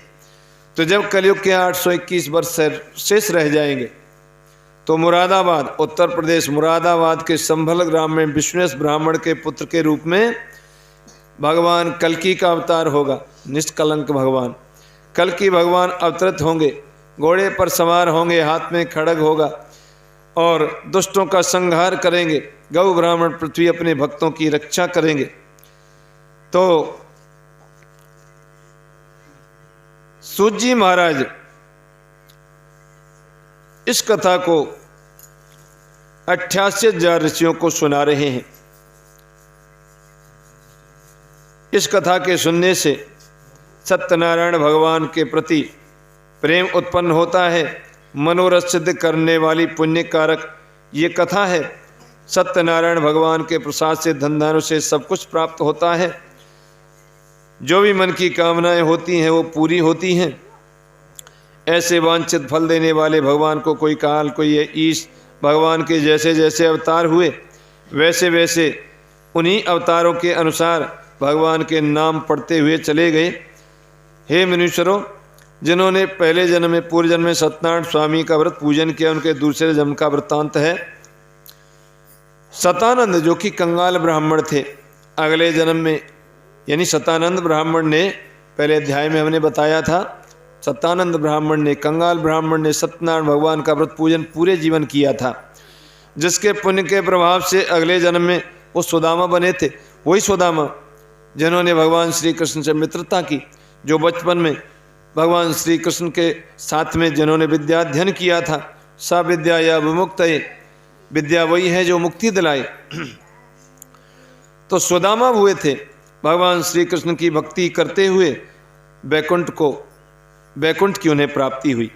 बीज जो लकड़ारा था दूसरे जन्म में, यानी जो लकड़ारा था, उन्होंने भी सत्यनारायण भगवान का व्रत पूजन किया। इस पुण्य के प्रभाव से अगले जन्म में निषाद राज हुआ। कौन से निषाद राज? जब राम जी वन को जा रहे थे तो सबसे पहले निषाद राज ने श्री राम जी की सेवा की थी और केवट के द्वारा गंगा से पार कराया था, तो स्वयं भी भवसागर से पार हो गया, बैकुंठ धाम को चला गया। उल्कामुख राजा और उसकी रानी ने सत्यनारायण भगवान का व्रत पूजन किया था, जिसके पुण्य के प्रभाव से अगले जन्म में उल्कामुख राजा महाराज दशरथ हुए। उनकी रानी कौशल्या बनी, जिन्होंने श्री राम जी, जिनके पुत्र के रूप में साक्षात परब्रह्म परमात्मा श्री राम जी अवतरित हुए थे। जब राम जी वन को जा रहे थे तो राम जी का वियोग सहन नहीं हुआ और राम राम करते हुए उन्होंने प्राणों का त्याग कर दिया और बैकुंठ को चले गए। तीसरे और चौथे अध्याय में साधु वैश्य की कथा आपने सुनी। साधु वैश्य, उन्होंने भी सत्यनारायण भगवान का व्रत पूजन पूरे जीवन किया था। अगले जन्म में यही साधु वैश्य चक्रवर्ती सत्यवादी मूर्धज राजा हुए, जिन्होंने ऐसे सत्य के व्रत को निभाया। ऐसे सत्यवादी राजा हुए कि जिन्होंने अपने सत्य के कारण अपने इकलौते पुत्र को आरे से चीर करके अपनी रानी के साथ श्री कृष्ण, यानी ब्राह्मण के रूप में श्री कृष्ण को देना स्वीकार किया था। उनका पुत्र भी जीवित हो गया और संतान की भी यानी उनका सत्य की भी रक्षा हुई। पुत्र भी जीवित हो गया और सत्य की भी रक्षा हुई और भगवान के वैकुंठ धाम की उन्हें प्राप्ति हुई। और पांचवें अध्याय में कथा आई थी तुंगध्वज राजा की। उन्होंने सत्यनारायण भगवान का व्रत किया, पूजन किया, जिस पुण्य के प्रभाव से अगले जन्म में जब सृष्टि की रचना हुई तो सबसे पहले सृष्टि के मनुष्य कौन थे? ये तुंगध्वज राजा अगले जन्म में स्वयंभू मनु हुए थे।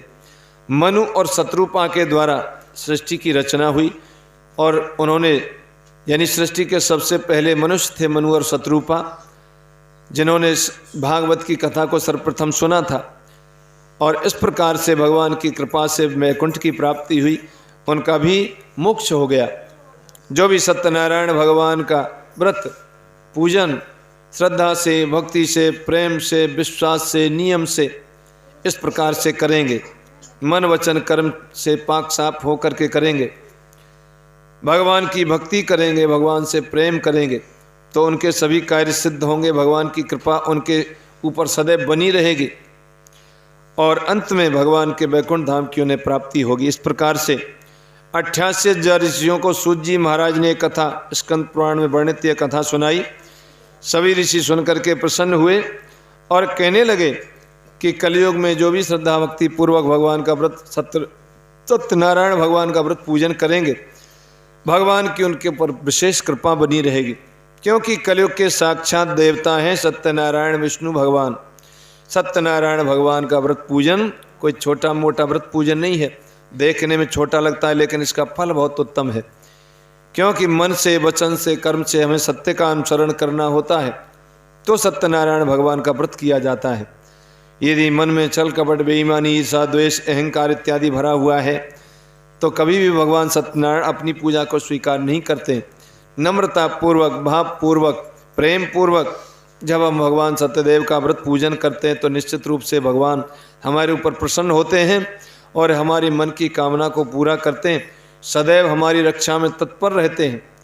अतः सत्यनारायण भगवान की इस प्रकार से 88,000 ऋषियों को सूत जी महाराज ने कथा सुनाई। इति श्री स्कंद पुराणे रेवाखंडे श्री तत्वनारायण व्रत कथायां पंचमोऽध्याय समाप्त। श्री हरे नमः। बोले सत्यनारायण भगवान की जय, गोपाल जी महाराज की जय।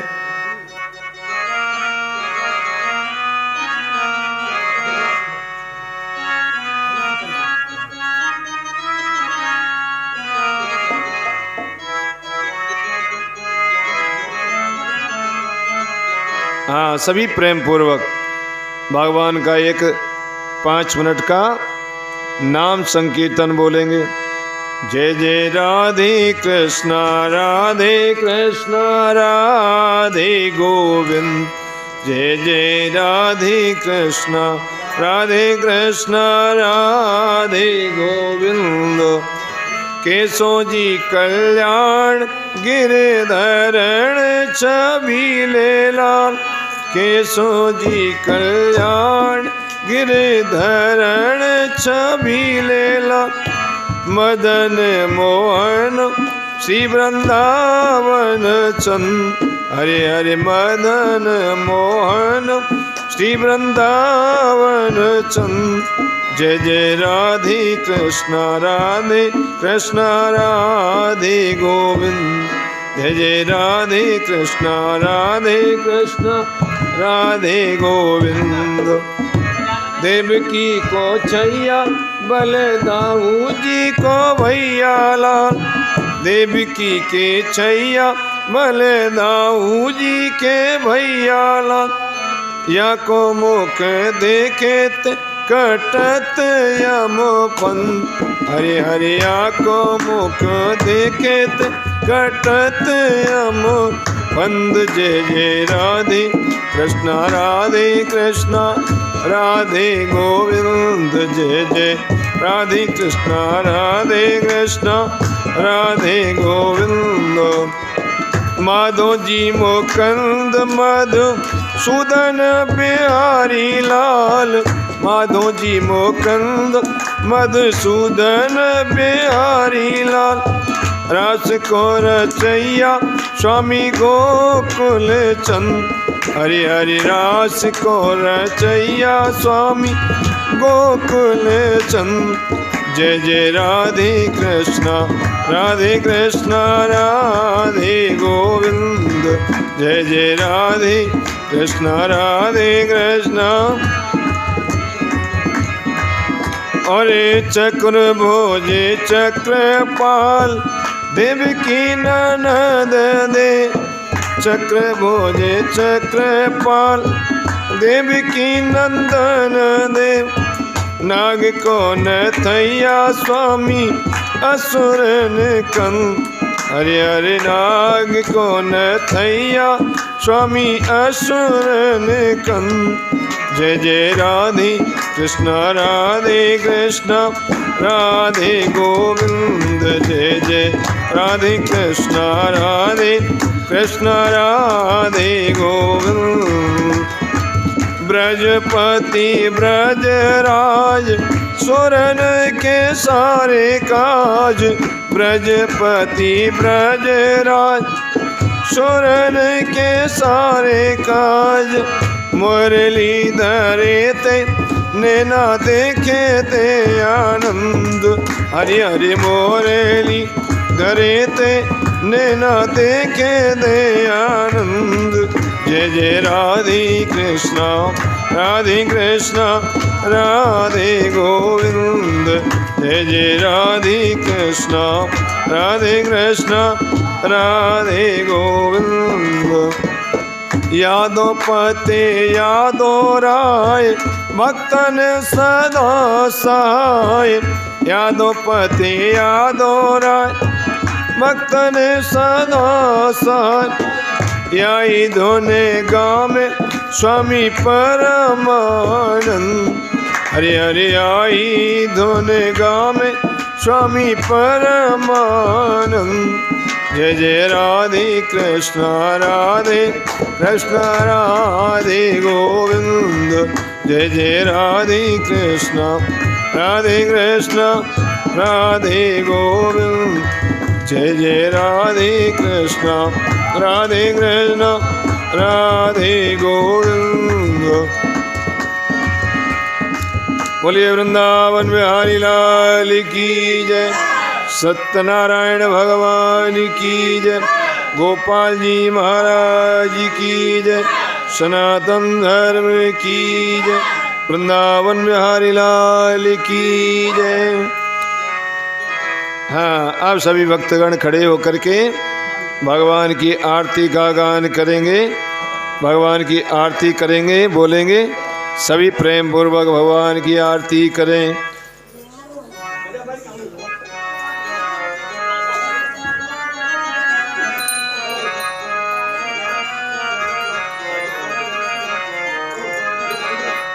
जय जगदीश हरे स्वामी जय जगदीश हरे।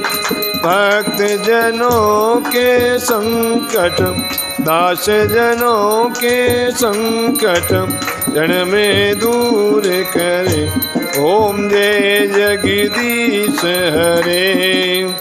जो ध्यावे फल पावे दुख बिन से मन का।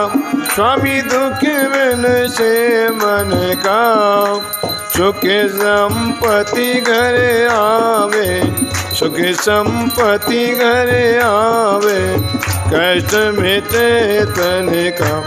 ओम जय जगदीश हरे। मात पिता तुम मेरे शरण गऊँ किसकी। स्वामी शरण गऊँ किसकी। तुम बिन और न दूजा प्रभु बिन और न दूजा। आस करूँ किसकी। ओम जय जगदीश हरे। तुम पूर्ण परमात्मा तुम अंतर्यामी। स्वामी तुम अंतर्यामी, पर ब्रह्म परमेश्वर, पर ब्रह्म परमेश्वर, तुम सबके स्वामी। ओम ने जगदीश हरे, तुम करुणा के सागर, तुम पालन करता स्वामी, तुम पालन करता। मैं मूर्ख खल कामी, मैं सेवक तुम स्वामी, कृपा करो भरता। ओम ने जगदीश हरे, तुम हो एक अगोचर, सबके प्राणपति स्वामी, सबके प्राणपति। किस विध मिलूं दया में, किस विध मिलूं कृपा में, तुमसे मैं कुमति। ओम ने जगदीश हरे, दीन बंधो दुख हरता, तुम ठाकुर मेरे स्वामी, तुम रक्षक मेरे। अपने हाथ उठाओ, अपनी शरण लगाओ, द्वार पड़ा तेरे।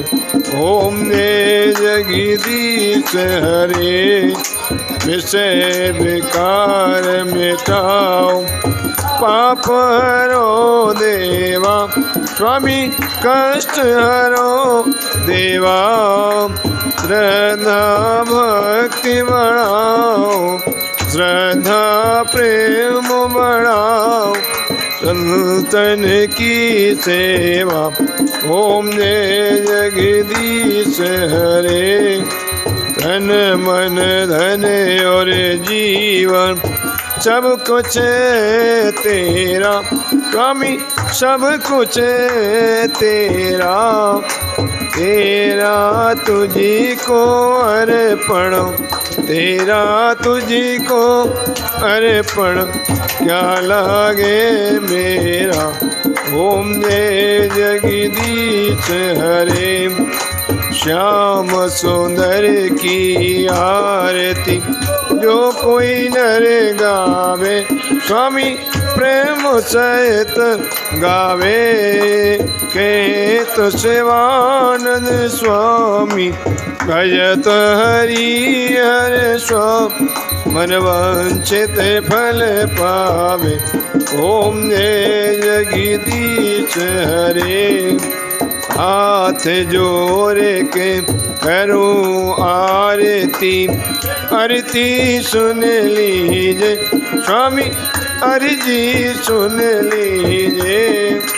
मोर मुकुट सिर धर के, मोर मुकुट सिर धर के, दर्शन प्रभु दीजिए।